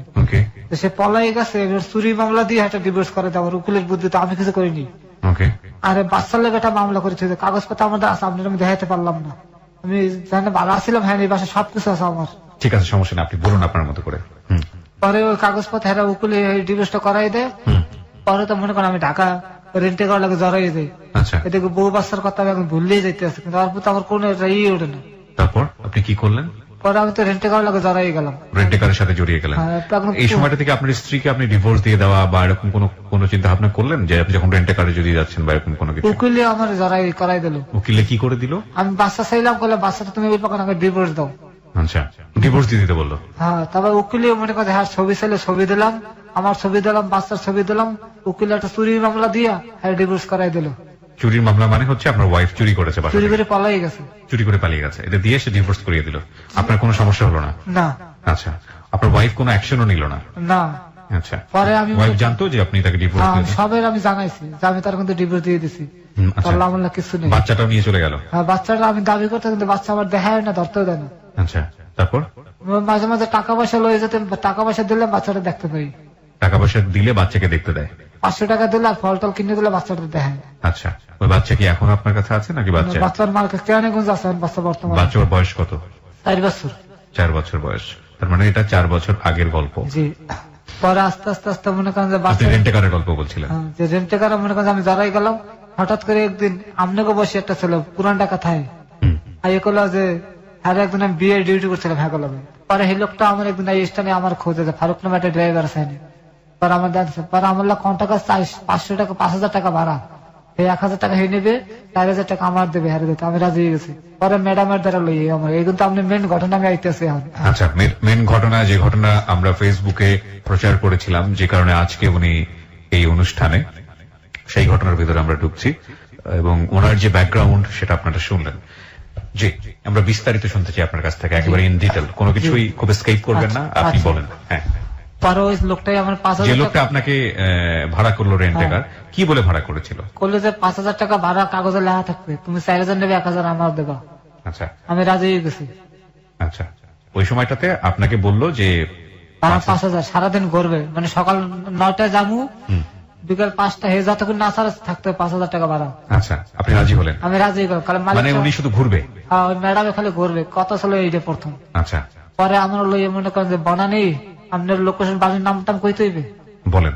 আমি যদি বনানি একটু মনে করেন যে ঢুকলাম, ঢুকে একটু ডান দিক একটা ভিতরে একটা রাস্তা আছে, একদম চেয়ারম্যান বাড়ি বেরিয়ে যায়। জি, যাওয়ার আগে এটা আছে না, গলির মধ্যে 2টা নতুন বাড়ি, একটা বাড়িটাই উনি থাকে, ভাড়া থাকে, কেনা না ভাড়া। ওকে। আর আমার জানা এখনো সেখানে আছে? ওনার নাম হচ্ছে যে ম্যাডাম। প্রিয় শ্রোতা, আমরা বারবারই বলি আমাদের অনুষ্ঠানের একটা বিশাল সীমাবদ্ধতা হচ্ছে, সীমাবদ্ধতা আমি বলবো না, এটা আমাদের প্রয়োজনের জন্যই করা, যেহেতু এটা ইনভেস্টিগেটিভ শো না, সুতরাং সেই জায়গাটি থেকে কারো সম্মানে আঘাত লাগে, আমরা কারো মান সম্মান ক্ষতি হয়, সেইভাবে আমরা আমাদের অনুষ্ঠানটা কখনোই প্রচার করি না। সুতরাং কিছু পরিচয় আমাদের এখানে মিউট করেই রাখতে হবে এবং আশা করছি আপনাদের জায়গা থেকে আপনারা সেটা আপনাদের বোধের জায়গা থেকে বিষয়টাকে দেখবেন। বলুন, তারপর? পরে ওই লোকটা বললো কত, 4000 টাকা। উনি আমার লই আইলো, আই ওনার গাড়ি পার্কিং এ রাখলাম। রাখার পরে উনি উপর দিয়ে নামলো খুব দ্রুত, দেখে ওনার চোখের মধ্যে পানি খুব সম্ভব থাবর থুবর মারছে, খুব সম্ভব। মানে যে লোকটা ভাড়া করেছে সেই লোকটাকে। আচ্ছা, আই আমার তাড়াতাড়ি 4000 টাকা দিয়ে কাকে আমি 1000 নিলাম, কিন্তু প্রতিদিন যে 1000 টাকা এটা তুমি আমাদের বিকাশ করে দিয়ে 8000। মানে প্রতিদিনই আপনাকে 5000 টাকা করে দিবে, এরকম কথা? এগুলো কথা। তাহলে তো আপনি তো মারাত্মক রকমের একটা অফার পেয়েছেন। আমার স্থানে এত টাকা ভাড়া শহরের ভিতরে কেউ কেউ দেয় না। আমি তো মনে করি লাভ, মানে মালিক তো আমার দা লাগবে 3000 টাকা, আরো কম 500 টাকা। মানে মালিকের দিতে হবে 3000 টাকা, ওখান থেকে পাবেন 500 টাকা ভাড়া, ওখান থেকে পাবেন 500 টাকা বেতন 500 টাকা। আচ্ছা, আমার প্রতিদিন আমি ইনকাম হতেছে 1500 টাকা। রাইট, সো আপনি 1 লাফে রাজি হয়ে গেছেন? আমি রাজি হয়ে গেছি। আচ্ছা, পরে আমি 2 ঘন্টা হয়ে গেছে, ম্যাডামের বাইরে না আমার কাছে কয়নি, আমি ম্যাডামের ফোন দিলাম। ওইখানে বসে আছেন, ফোন নাম্বারটা আপনাকে দিয়েছিল ম্যাডাম? হ্যাঁ, ওই না ওই যে কাগজের মধ্যে ম্যাডাম না ওর লিখে দিয়ে গেছে কাগজে যে এই নাম্বারে ফোন দিয়ে তোমার সমস্যা আসলে জানাইও। 2 ঘন্টা অপেক্ষা করতে করতে আমার একটা বদভ্যাস, কোন ট্রিপে গেলে আমি মানুষের একটু তাড়াহুড়ো দেখা যায়, ভাই তাতে বেরেন, এটা মানে রেন্টে কারটা অভ্যাস। আচ্ছা, আর ম্যাডাম ম্যাডাম আমার তো শোল ভালো না, আপনি কি বাইরেবেন না, আপনার শোল বেশি খারাপ, আপনি একটু রিসেপশনে ক্যামেরা আছে, তা আমি জানি টানি না। রিসেপশনে আমি দাঁড়াইছি, পরে আমারও ইন্টারকম করছে, গায়ে দিছে দাঁড়ানো কথা, ভাই কথা কন, আপনার ফোন দিচ্ছে ম্যাডামে, আপনি কি শারীরিকভাবে সুস্থ আছেন? হ্যাঁ। আপনি কি বলেছিলেন ম্যাডামকে? আপনার তারা আছে মানে আপনি কি বলেছিলেন? মানে ম্যাডাম বাইরে দেখে আমি বলছি, ম্যাডাম আমার শরীরটা ভালো লাগতেছে না, আপনি তাড়াতাড়ি বাইরে কিনে কম। মানে 2 ঘন্টা আপনাকে বসিয়ে রেখেছে? বসিয়ে রাখছে। বসিয়ে রাখার পরে আপনি যখন ম্যাডামের সঙ্গে কথা বলেছেন তখন বলেছেন যে আমার শরীর ভালো লাগছে না, আমার একটু তাড়া আছে, আপনি বের হবেন কিনা বলেন। তখন ম্যাডাম আপনাকে উপরে ডেকেছে? না, কারণ আমি ইন্টারকমের সামনে যাইতে কইছে, আপনি ক্যামেরার সামনে আন, ক্যামেরার সামনে আসেন। আচ্ছা, ইন্টারকমের সামনে আমার দেখলো মনে হয় খুব সম্ভব উনি। আচ্ছা, মানে বাইরে থেকে দেখেছে আমার যা যা করছে, আপনি হিডে আপনারা কইতে আছে। জি, রিসেপশনে দাঁড়াছে, তারপরে রিসেপশন ইন্টারকম করছে, করে ফোনটা আপনি সিগারেট নেশা টেশা করেন? তার প্রথম ট্রিপ আমি ডাইরেক্ট অস্বীকার করতে কিছু না। আচ্ছা, আমি কোনো খাইতেই না কাজটা, আপনার লোক কিছু নাস্তা পাঠিয়ে দিয়েছে, আপনি খাইয়ে লইয়েন কাজটা। পরে মনে করেন 10 মিনিটের মধ্যে বই রয়েছি, আমি হাত মুখ দিয়ে বই রয়েছি, নাস্তা পাঠাবে, নাস্তা খামু। পরে ম্যাডাম ওই যে ছায়ের মতন এক পাতি আছে না, ওই পরে একটা গেঞ্জি গায়ে দিয়ে নিজেই এসে একটা ট্রে লইয়া এগুলি এক মগ কফি, একটা কফি আর 4-5 পিস বিস্কুট, কেমন ধরনের বিস্কুট, এই বিস্কুট আমি কোনো সময় খাইনি, লই নিজেই এসে আই আমার নক করছে, আমি বাড়িয়ে সালাম দিলাম, তারপর সালাম লইলো, এগুলো খাইয়ে ওষুধটা খাইয়ে ফেলেন, খাইয়ে আপনার আমি লাগলাম, আপনি ফোন দেবেন আপনার, আমি চলে যাবেন তাড়াতাড়ি, আমি কাচ্ছা। তারপর 2টা ট্যাবলেট দেখলাম। ওষুধটা আপনাকে কেন দিল আমি জানি না, কিলো ওই সময় পরে জানলাম যে আপনার কোনো কোশ্চেন তৈরি হলো না যে ওষুধটা হঠাৎ আমি দুর্বলের কথা কইছে, মনে হয় এই লেগে দিছে, মনে হয় আমার শরীর খারাপ লাগতেছে সেই কারণে দিল কিনা। আচ্ছা, এই লেগে আমি খাইয়ে নিলাম। আচ্ছা, আপনি যা দিয়েছে সব খেয়ে ফেলেছেন, ওষুধটাও খেয়েছেন? আমি নাস্তা করে তো তাড়াতাড়ি খেয়ে নিয়েছি, খাইয়ে ওষুধটা খেলাম। খাওয়ার পরে আমি বিশেষ করে না, মাত্র 15 মিনিট লাগছে আমার শরীরটা গরম হইতে। গরম হইতে বলতে আমার শরীর মানে একটা পুরুষের যে মনে করেন যে ক্ষোভ আমার শরীরের মধ্যে দাঁড়িয়ে পড়ছে। আপনি বাংলায় কইতে পারলাম না পুরোটা, কারণ এটা হাজার হাজার মানুষ শুনবো, তো এত খারাপ খাওয়া যাবে না। প্রিয় শ্রোতা, আপনারা নিশ্চয়ই আপনাদের জায়গা থেকে বুঝতে পারছেন যে ওর জায়গা থেকে কি বলতে চাচ্ছে। এটা আসলে সেক্সুয়াল মেডিসিন, এবং এটা খাওয়ার পরে ওর মধ্যে যে ধরনের প্রতিক্রিয়া হওয়ার কথা সেটাই হয়েছে, এবং এটা যেহেতু পরিকল্পিত মেয়েটার কাছ থেকে, সুতরাং এগুলো ধরনের মেডিসিনটা আপনি আগে খাননি কখনো? না। আচ্ছা, তারপর খাওয়ার পর আমার শরীর বলে মনে করেন যে খিসছে মিশছে, মনে করেন কেমন হয়ে যাইতে আছে, আর চোখের সামনে সব রঙিন দেখতেছে, এমন অবস্থা হয়ে গেছে, আমার চোখ রঙিন দেখতেছে, সব শুয়ে রয়েছে, কিন্তু আমার মনে করেন শরীরের উত্তর দিতে ভাব খালে বাড়তেই আছে। আধা ঘন্টা পর ম্যাডাম আমার ফোন দিচ্ছে যে তুমি একটু উপরে আসো, তো উপরে গেছি আমি। আপনি যে চেয়ারে বই রয়েছেন ওগুলো একটা চেয়ার বইয়া একটা টি টেবিল সামনে ঠ্যাং টেবিল দিয়ে বই হয়ে হালতেছে, আর শরীরের মধ্যে একটা পাতলা একটা চাদর, ইন্ডির কাশ্মীরি শাল আছে না, ওই রকমের একটা চাদর শরীরের উপরে দেওয়া। তারপর আমি নক করছে, ম্যাডাম কাছে আমার বাম সাইডে, তবে বাম সাইডে আমি গেছি, তবে উনি ফট করে আমার পুরুষত্বের মধ্যে হাত দিয়ে বসে, থাবা দিয়ে ধরে চাকুলে কথা কবে কাটতে এলাম এক করে, কোনো কথা কবি না, চুপচাপ থাক, তুমি তুই ডাকাই মারিয়ে এলাম কথা কইলাম। পরে আমি ভয়, আমি আমার শরীর মনে করেন গরম হয়ে রয়েছে, উনি দর্শে আনতাম মনে করেন আমার শরীর আরো ইয়ে গেছে। পরে উনি ওনার বেডরুমে লয়ে গেল, আমার ও চাদর ফট করে টান দিয়ে খুললে ফেলাইলো, খোলার পর আমি দেখ ওনার গায়ে কিচ্ছু নাই, উনি এক করে মনে করেন যে খালি। তারপর ওনার গরমতে লয়ে গেল, নিয়ে উনি একটা বাবা বের করলাম, উনি একটা না মনে করেন ওইটা শেষ করে আলালো। আমি দেখা চিনতেন আপনি আগে থেকে? হ্যাঁ, আমি চিনতাম, কারণ আমার স্থানে বহুত ড্রাইভাররা খাইছে, আমি দেখছি। এক টানে মনে করেন ওটা কি করলো করে জানিস, এক টানে মনে করেন খাইয়ে খাইয়ের পর উনি মনে করেন যে 2 মিনিটের মতো দাঁড়ালে ঠাস করে বইয়ে পড়লো ইসের মধ্যে, বইয়ে মনে করেন ওনার মনের মতন উনি খারাপ ছবি দেখছেন না আপনার ওই সেই ভিডিওতে, ঠিক ওই রকম উনি ওনার আমার অত্যাচার শুরু করে দিল। আমি ভালো মন্দ কোনো কিছু করলাম না। পরে মনে করেন যে ওনার কাজ 2.5 ঘন্টা লাগছে মনে করেন যে প্রথম শাস্তি করতে, ওনার 2.5 ঘন্টা পর উনি আমার কাগজে হাত তোর আমার চলবে, কিন্তু কথা আছে তোর গাড়ি ভাড়া যে লাগা আমি দিব, কিন্তু তোর আমাদের আমার আইতে হবে। তবে মোবাইল দিয়ে আমার একটা মোবাইল দিয়া দেখালে দেখ তুই যা যা করছিস সব ভিডিও হয়ে গেছে, তুই যদি আমার কথা না আমি থানা জমা দেবো, তোর রেতা লইয়ে যাবে, 5 লাখ টাকা জরিমানা দিবি, কি করবি? আবি না 5 লাখ টাকা জরিমানা দিবি। আমি তো ভাইয়া আমি যা খাইছি আমার উঠেছে সব শেষ হয়ে গেছে, কি কোন ফাইলে পড়লাম আমি, কারদার আমাকে শেয়ার করতে মানে মাথা কাজ করতে, যার দ্বারা শেয়ার করবেন হে কথাটা করিয়ে দেবে, তাহলে আমার তো 5 লাখ টাকা জরিমানা লাগবে। আমি মানে হতভম্ব হয়ে গেলাম জিনিসটা দেখে। আপনি তার সঙ্গে কি কথোপকথন করছিলেন ওই মুহূর্তে? কিছু বলছিলেন আপনি তাকে? তার সঙ্গে আপনার কোনো কথাবার্তা হচ্ছিল? কোনো কিছু কথাবার্তা হচ্ছিল ওই মুহূর্তে? কিছু বলছিলেন আপনি তাকে? হ্যাঁ, আমার খালি শুধু বলেই যাচ্ছে, চুপচাপ আপনি শুনে যাচ্ছেন? আমি খালি চুপচাপ শুনে, আমি তো মানে বলো তো হয়ে গেছে কি ঘরতে আছে, কি আমার পরে কি মারি হেলাবি না, কারণ আমার গাড়ি স্ট্যান্ড তো বহু সময় গাড়ি চোর মনে করেন মারি হেলা মানুষ, আমি তো মনে করেন পলালের চিন্তা করতাম, পলামুকে আমি চিন্তা করতেছি, আমি এই জায়গা আমি মাথা ধুলাইতেছি খালি, আমি বাড়িতে পারলে হয়। পরে আমার আর 2000 টাকা দেয়, তোর ভাড়া গাড়ি ভাড়া দিয়ে গেছে, হ্যাঁ 2000 টাকা তো ভালো কাপড় চোপড় কিনিস। পরে উনি হন আমার লইলাম। কোথায় থাকেন, কি করেন, এগুলো অ্যাড্রেস নিল না? জিগেলে যে তোর বউ আছে, আমি কাছে এই ঘটনা, অসুবিধা না, তোর বউ না থাকলে তোর বিয়ে করাই দেবো আমি, চিন্তা করিস না। ওই মহিলা কি করেন না করেন প্রথম দিনে কি আপনি জানতে পারলেন? না, 1 সপ্তাহ পর জানতে এটা এনজিও লাগে জড়িত। কারণ দেখছে বিদেশি বড় বড় লোকজন বিদেশি জায়গায় হাগল মিলাইতেছে ছবি আর টাঙ্গাই নিয়ে আছে, সেই দেখে হলুদ নেম প্লেট আলা গাড়ি, গাড়িতে বাবা হেয়াও আছে, এতে বুঝলাম যে উনি এনজিওর কোম্পানির লোক জড়িত। ওকে, বলুন। পরে উনি আমার রাত্রে ফোন দিচ্ছে আমারে, শরীর বেশি খারাপ লাগতেছে, আমি কই হ্যাঁ ম্যাডাম আমাদের দুর্বল লাগতেছে।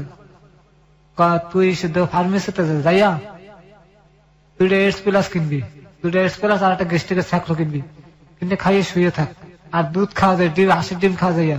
বাসায় রান্না করা কেউ আছে? আমি কাছে না, গরুর মাংস কিনে লইয়ে যা বাসায়, হোটেলে পাক করা গরুর মাংস কিনে নিয়ে মন মতন খা, আর তোলে আমি রান্না করতে আছে, তুই কালকে আমার বাসায় খাবি। আচ্ছা।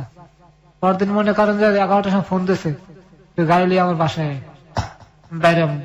প্রথম আমনে আমনে কইতে, পরে তুই তুই মধ্যে চলে গেছে জিনিসটা, এই আমার তুই কে, আমি আর তুই কই। পরে মনে 11টার সময় বাসায় আইছি। আপনি তারে তুই বলতেন কেন? মানে আপনারও এক ধরনের সম্মতি চলে এসছে, মানে হে আমার একটা স্বামী স্ত্রী যা আছে তো আমার দিয়ে দিয়েছে। আপনার ভিতরে কি আপনি আজকে স্বীকার করতে এসছেন, আপনি আজকে সত্যটাই বলবেন এখানে, সচেতন করতে যেভাবে এসছেন। যেহেতু মহিলা আপনাকে প্রথম দিন তো অবশ্যই অ্যাবিউজ করলো, আপনার মৌন সম্মতি ছিল কিনা? না, কোন ধরনের কোনো সম্মতি? আমি তো মনে কোনো বিপদগ্রস্ত, আমি কেমনে কি করবো। আপনি ব্যাপারটাকে এনজয় করছিলেন না? না, আমি আমার মন দিয়ে কোনো এনজয় ছিল না ওই সময়, ভয় পাচ্ছিলাম, আমি ভয় আতঙ্ক হয়ে গেছিলাম। সাধারণত এরকম তো হওয়ার কথা না, এটা কোনো মানুষ এই কাজ করে না। আর আরেকটা বিষয় যেটা, সেটা হচ্ছে আপনার যে স্ট্যাটাস বা আপনার যে লাইফ স্টাইল আর আপনি যে ভদ্রমহিলার কথা বলছেন, তাদের মধ্যে তো আকাশ পাতাল পার্থক্য। মানে হ্যারে ধরা আর ধরতে গেলে মনে করেন যে পারমিশন লাগে, এমন এক লোক সে, আর এমন একটা সুন্দর একটা মহিলার হাত ধরা তো অনেক কিছু মনে করেন, আর সে আমার তো সবকিছু দিয়ে দিতে আছে। ওকে, আসলে দিচ্ছে নাকি নিচ্ছে সেটাও একটা ফ্যাক্ট। নইলে আজকে 8 মাস পরে আপনার যে শরীরের যে অবস্থা এবং আপনাকে ড্রাগ দিয়ে দিয়ে কন্টিনিউয়াসলি যে কাজটা হয়েছে, একটা কোশ্চেন প্রথম থেকেই ছিল প্রিয় শ্রোতা, যে যদি শুধুমাত্র এটা শারীরিক কামনা হবে তাহলে ড্রাগ দেওয়ার প্রয়োজনটা কি? ড্রাগ ওকে কেন দিয়েছে সেটা আপনারা নিশ্চয়ই বুঝতে পেরেছেন, যে এটা আসলে এক ধরনের সেক্সুয়াল ডিসঅর্ডার আমি বলবো। আমরা আজকের এই অনুষ্ঠানে বিশেষ প্রয়োজনে আমাদের যিনি সাইকিয়াট্রিস্ট আমাদের সঙ্গে সবসময় থাকেন, ডক্টর তাজুল ইসলাম, তাকে স্ট্যান্ড বাই রেখেছি। তিনি এই গল্পটা শুনছেন। আমরা যেই ধরনের সেক্সুয়াল সিনড্রোম বা অ্যাটিটিউড পাচ্ছি একটা মেয়ের মধ্যে, সেটা সাইকোলজির ভাষায় কি বলে এবং এটা আদৌ সম্ভব কিনা, উনি ওনার যে স্টাডি, ওনার যে রিসার্চ, সেই জায়গাটা থেকে উনি উত্তর দিবেন। অনুষ্ঠানের শেষে উনি আমাদের এই বিষয়গুলো নিয়ে কথা বলবেন, এবং যারা এই বিষয়টাকে বিশ্বাস করছেন বা প্রশ্নবোধক চিহ্ন রেখেছেন, তারা নিশ্চয়ই ওনার কাছ থেকে শুনে পুরো বিষয়টি সম্পর্কে আপনারা আশ্বস্ত হবেন। ঠিক আছে, তো আপনাকে পরামর্শ দিল এটা এটা খারাপ। আমার প্রশ্ন ছিল যে তুই সম্পর্কে যাওয়ার জন্য ও পারমিশন দিল আপনাকে? আপনি কি এটা ইচ্ছা করে তুই সম্পর্কে গেলেন নাকি? আমি আফা কইতাম, ম্যাডাম তুই আমার তুই করে রাখতে পারিস, আমি তো তোর তো সবই দিয়েই দিছি, তুই আমার আফা কাজ করলি, ম্যাডাম কাজ করলি, আমি সবে। আচ্ছা, তখন আমি আর তুই করে ডাকা শুরু করলাম, কারণ যে ফোন করতে তো বিভিন্ন সময়, তখন আমি কইতাম ম্যাডাম আমি তো তুই আমার বন্ধু হিসেবে তুই আমার তুই তাই ব্যবহার করবি, বুঝছেন কথাটা? ওকে, প্রিয় শ্রোতা, আমরা এই জায়গাটায় ছোট্ট একটা বিরতি নেব। আজকে যে ভিকটিম আমাদের এখানে এসছে, ওর নাম ফারুক, এবং this is a very rare case for hello 8920 আমি বলবো, কজ এই ধরনের স্টোরি আমি আমার লাইফে ফার্স্ট শুনলাম এবং আমার জন্য কিছুটা অবিশ্বাস্য ছিল, যদি না আমি যেই কথাটা আপনাদেরকে বলছিলাম যে একটি বিদেশি চ্যানেল, টেলিভিশন চ্যানেলের একটা ক্রাইম শোতে আমি এই ধরনের ঘটনা প্রথম দেখি, এবং দেখার পরে ও যখন আমার কাছে প্রথম দিন সরাসরি এসে বলেছে, আমি প্রথম দিন শুনিনি, তো আজকে আমি প্রথম শুনলাম। শোনার পরে আমার কাছে কিছুটা বিশ্বাসযোগ্য হয়েছে, কিন্তু ঘটনা যেভাবে শ্রেণীবিন্যাস হচ্ছে সেখানে না বিশ্বাস করে থাকার কোনো উপায় নেই। অ্যান্ড দিস হ্যাপেন বিকজ এই ধরনের সেক্সুয়াল সিনড্রোম যে কোনো মানুষের মধ্যেই থাকতে পারে। আমরা আসতে চাই ছোট্ট একটা বিরতির পর এই ধরনের ডিসঅর্ডার একটা মানুষকে কতটা পঙ্গু করে দিতে পারে সেটা নিয়ে, এবং একই সাথে যারা একটু সচেতন হওয়ার জায়গা আছে প্রত্যেকেরই, সেই জায়গাটা থেকে একটু হলেও সচেতন হবেন আশা করি আজকের এই স্টোরি শোনার পরে। 5 মিনিটের একটা ব্রেক, ফিরছি ঠিক রাত 1টায়। আর যারা আমাদের গেস্টকে দেখতে চান চলে আসবেন ফেসবুক পেজে। আমার ফেসবুকের ঠিকানা হচ্ছে www.facebook.com/kibriya.rj। আমি আবারও বলছি www.facebook.com/kibriya.rj। KEBRIA.RJ, পেজটি আছে RJ কিবরিয়া নামে। প্লিজ লাইক দেবেন, লাইক দেওয়ার সঙ্গে সঙ্গে আপনি হ্যালো 8920 মেম্বার হয়ে যাবেন। ক্লোজ আপ মনে করিয়ে দেয় জীবনের দুর্দান্ত কিছু মুহূর্ত। এসব মুহূর্তের দেখা পেতে পেরোতে হয় হাজারো বাধা বিপত্তি। বাধা অতিক্রম করতে গেলে অনেক সময় আসে ব্যর্থতা। চেষ্টা, সাহস, আত্মবিশ্বাস এবং ইচ্ছা শক্তির মাধ্যমেই আমরা জয় করতে পারি সব বাধা, অর্জন করতে পারি জীবনের কিছু দুর্দান্ত মুহূর্ত। ক্লোজ আপ দুর্দান্ত ফ্রেশনেস বানায় দুর্দান্ত মুহূর্ত। ফিরে আসছি ঠিক 5 মিনিট পর। Close Up presents Hello 8920. Close Up. The closer, the better. Hello 8920. Close Up. The closer, the better. সময় রাত একটা প্রিয় শ্রোতা, আপনাদের সবাইকে আরো একবার ওয়েলকাম করছি ক্লোজ আপ প্রেজেন্স হ্যালো 8920 তে। আমি আরজি কিবরিয়া রয়েছে আপনার সঙ্গে এবং আপনারা শুনছেন ABC radio FM 89.2। Close up মনে করিয়ে দেয় জীবনের দুর্দান্ত কিছু মুহূর্ত। এসব মুহূর্তের দেখা পেতে পেরোতে হয় হাজারো বাধা বিপত্তি। বাধা অতিক্রম করতে গেলে অনেক সময় আসে ব্যর্থতা। চেষ্টা, সাহস, আত্মবিশ্বাস এবং ইচ্ছা শক্তির মাধ্যমেই আমরা জয় করতে পারি সব বাধা, অর্জন করতে পারি জীবনের কিছু দুর্দান্ত মুহূর্ত। ক্লোজ আপ দুর্দান্ত ফ্রেশনেস বানায় দুর্দান্ত মুহূর্ত। একটি ঐতিহাসিক দুর্ধর্ষ জীবনের গল্প আজকের এই হ্যালো 8920 তে প্রেজেন্ট করছি আমরা যেটার প্রচারণা পুরো সপ্তাহ জুড়ে আমাদের এবিসি রেডিওর ফ্যান পেজে এবং একই সাথে আমার যে পেজটি রয়েছে পার্সোনাল পেজ, সেখানে প্রচার চালিয়েছিলাম। আপনারা যারা পেজে আছেন তারা ওখানে মতামত জানিয়েছেন। প্রায় 2 লাখ 3 লাখের মতো মানুষ এই ভিডিওটা আপনারা দেখেছেন এবং আপনারা যারা দেখেননি ওই পেজটিতে গেলে আপনারা ভিডিওটা দেখতে পাবেন এবং আপনাদের মতামতের ভিত্তিতে আজকের এই জীবনের গল্পটি এখানে প্রচার করা হচ্ছে। এবং কথা না বাড়িয়ে আমরা আবার আমাদের গেস্টের কাছে ফিরতে চাই। ফারুক, আমরা যেখানটায় ছিলাম তারপর পরে উনি আমার একদিন মনে করেন 10টার সময় ডাকে বাসায়, সেকেন্ড ডেতে তখন বাসায় দূরে ওষুধ দিল আমার, হে সেম ওষুধ। আপনি তখন জিজ্ঞেস করলেন না যে আমি জিজ্ঞেস করলাম এটা কিসের? খা, তোর টাকার দরকার, তুই খাইতে থাক, তোর সমস্যা আমি আছি না, তোর কোন সমস্যা হলে আমি দেখুন। আমি চিন্তা করলাম যে 4000 টাকার ভাড়া, 5000 টাকার ভাড়া আমি ছাড়িয়ে দেবো ওষুধের লোক, এটা কি ওষুধ খেলে গুরুত্ব দিই নেবে এই জিনিসটার ভিতরে। পরে আমি খাইলাম, খাওয়ার পরে কারণ তুই এখানে বইয়ে থাকবি, যাবি না।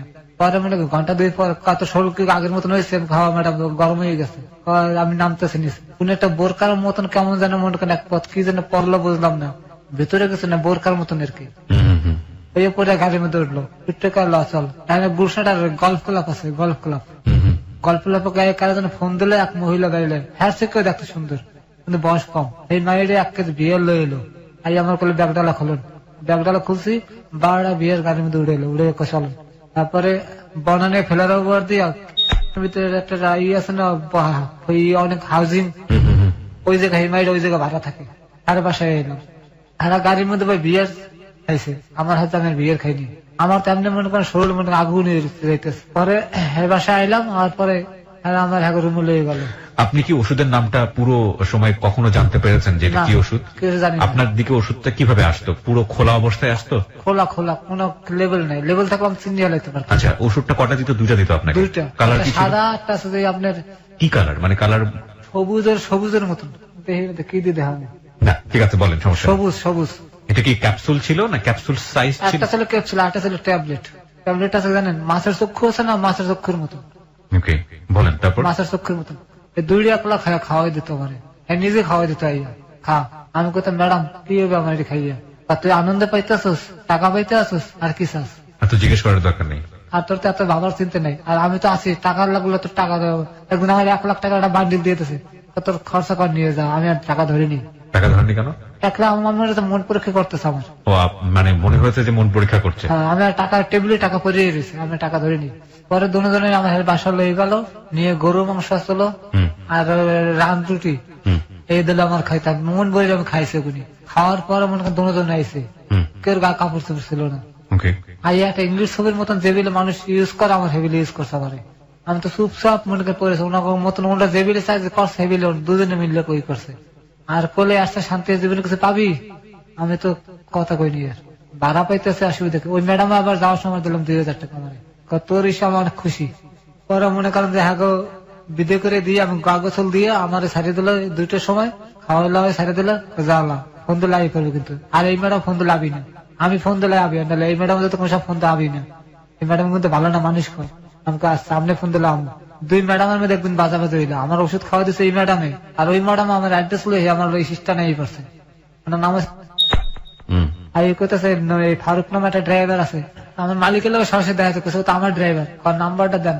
ওই ম্যাডামের চালাক করে আমার নাম্বার হেদার দেয় না, আর আমি আমার লোক ডাইরেক্ট কথা ওনার লাগে, ওনার লোক কথা হয় না। পরে আমার নাম্বার হয়ে গেলো, সে লই আমার কলে তুমি একটু মার্কেটে আইতে পারবা? আমি বললাম আমি তো আপনার চিনি না, আমি সোনালি ম্যাডাম, ওই যে তোমাকে ডাবল করলে হচ্ছে আমি চিনি না। জি ম্যাডাম চিনছি, কিন্তু আপনার নাম্বার বলেন, তোমার আমি স্ট্যান্ডে আসছিলাম, তোমার মালিককে দিয়েছি।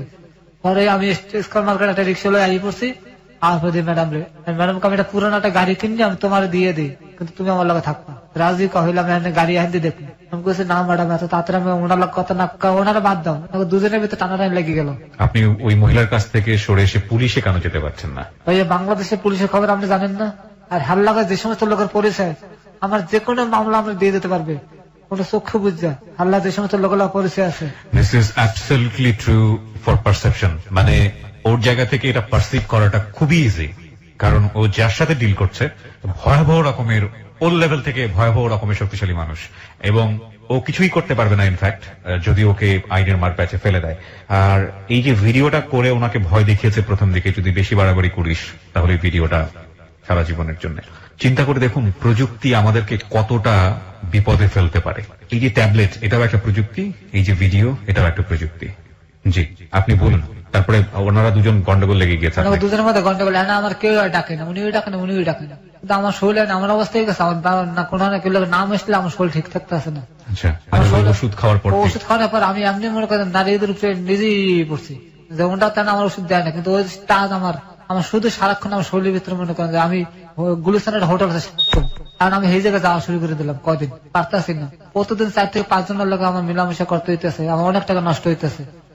পরে এক পর্যায়ে অনেক লোক আবার মিট হয়, কিন্তু একদিন তুমি একদিন আমি নিজেকে ভিতরে মিল হয়, মানে একদিন এই মহিলার সঙ্গে আরেকদিন ওই মহিলার সঙ্গে, হ্যাঁ নিজেকে ভিতরে মনে করেন একটা নিজেরা বইয়ে জিনিসটা করে। মানে আমার একদম ফোন দিয়ে কাকাকে তুকারে, আপনি কি পারতেন না নিজের ফোনটা বন্ধ করে দিয়ে ঢাকা থেকে পালিয়ে যেতে? বা ভাই আমার তো ইনকাম ছাড়া আর কোনো কাজ জানি না, কোথায় যে চাকরি পেতাম, পারতাম অন্য একটা প্রাইভেট চাকরি লইতে, আর ফোন বন্ধ করে আমার মানুষের কন্ট্যাক্ট ফোনের লাগে, যদি কেউ গাড়ি ভাড়া লাগলো ফোনে আমার যোগাযোগ হয়।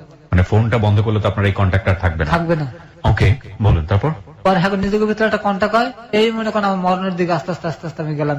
এখন মনে করেন আমার রেগুলার এই মেডিসিনটা দিতে রেগুলার মনে করেন হেরাই আমার দিয়ে দিত। মানে মেডিসিনটা কি চেঞ্জ করতেছিল নাকি একটা মেডিসিন মনে করেন উনি আবার দিতে কি লাস্টে ঘুরে এলো, নতুন যে ম্যাডাম সোনালী ম্যাডাম উনি দিল কি একটা সুইং গাম, একটা ট্যাবলেট, একটা সুইং গামটা চাবাইতে হইতো, খাওয়া গিললে হারান যাবে না, চাবাইতে খালি মোহে রাখতে পারে, চাবাইতে হবে, এই ফেলান যাবে না। আর ট্যাবলেটটা দিতে মনে করেন পানি দিয়ে খাওয়া, তারপর সুইং গামটা আস্তে আস্তে চাবাইতে থাকো। সুইং গামটার গায়ে আমেরিকান সিল দেওয়া, ফেলাক আছে না, আমেরিকার ফেলাক দেওয়া আছে, আমি দেখছি। কিভাবে ওকে অবিশ্বাস করবেন বলুন তারপর। এই জিনিসগুলো আপনাকে দিতে কন্টিনিউয়াস, মানে এখন দোনো দিকে আমার এগুলো চলতে আছে। কতদিন পর হতো এটা? মানে ওনার দরকার উনি দিত, ওনার দরকার উনি দিত। সপ্তাহে কয়বার আপনাকে এই ধরনের মেডিসিন নিতে হতো?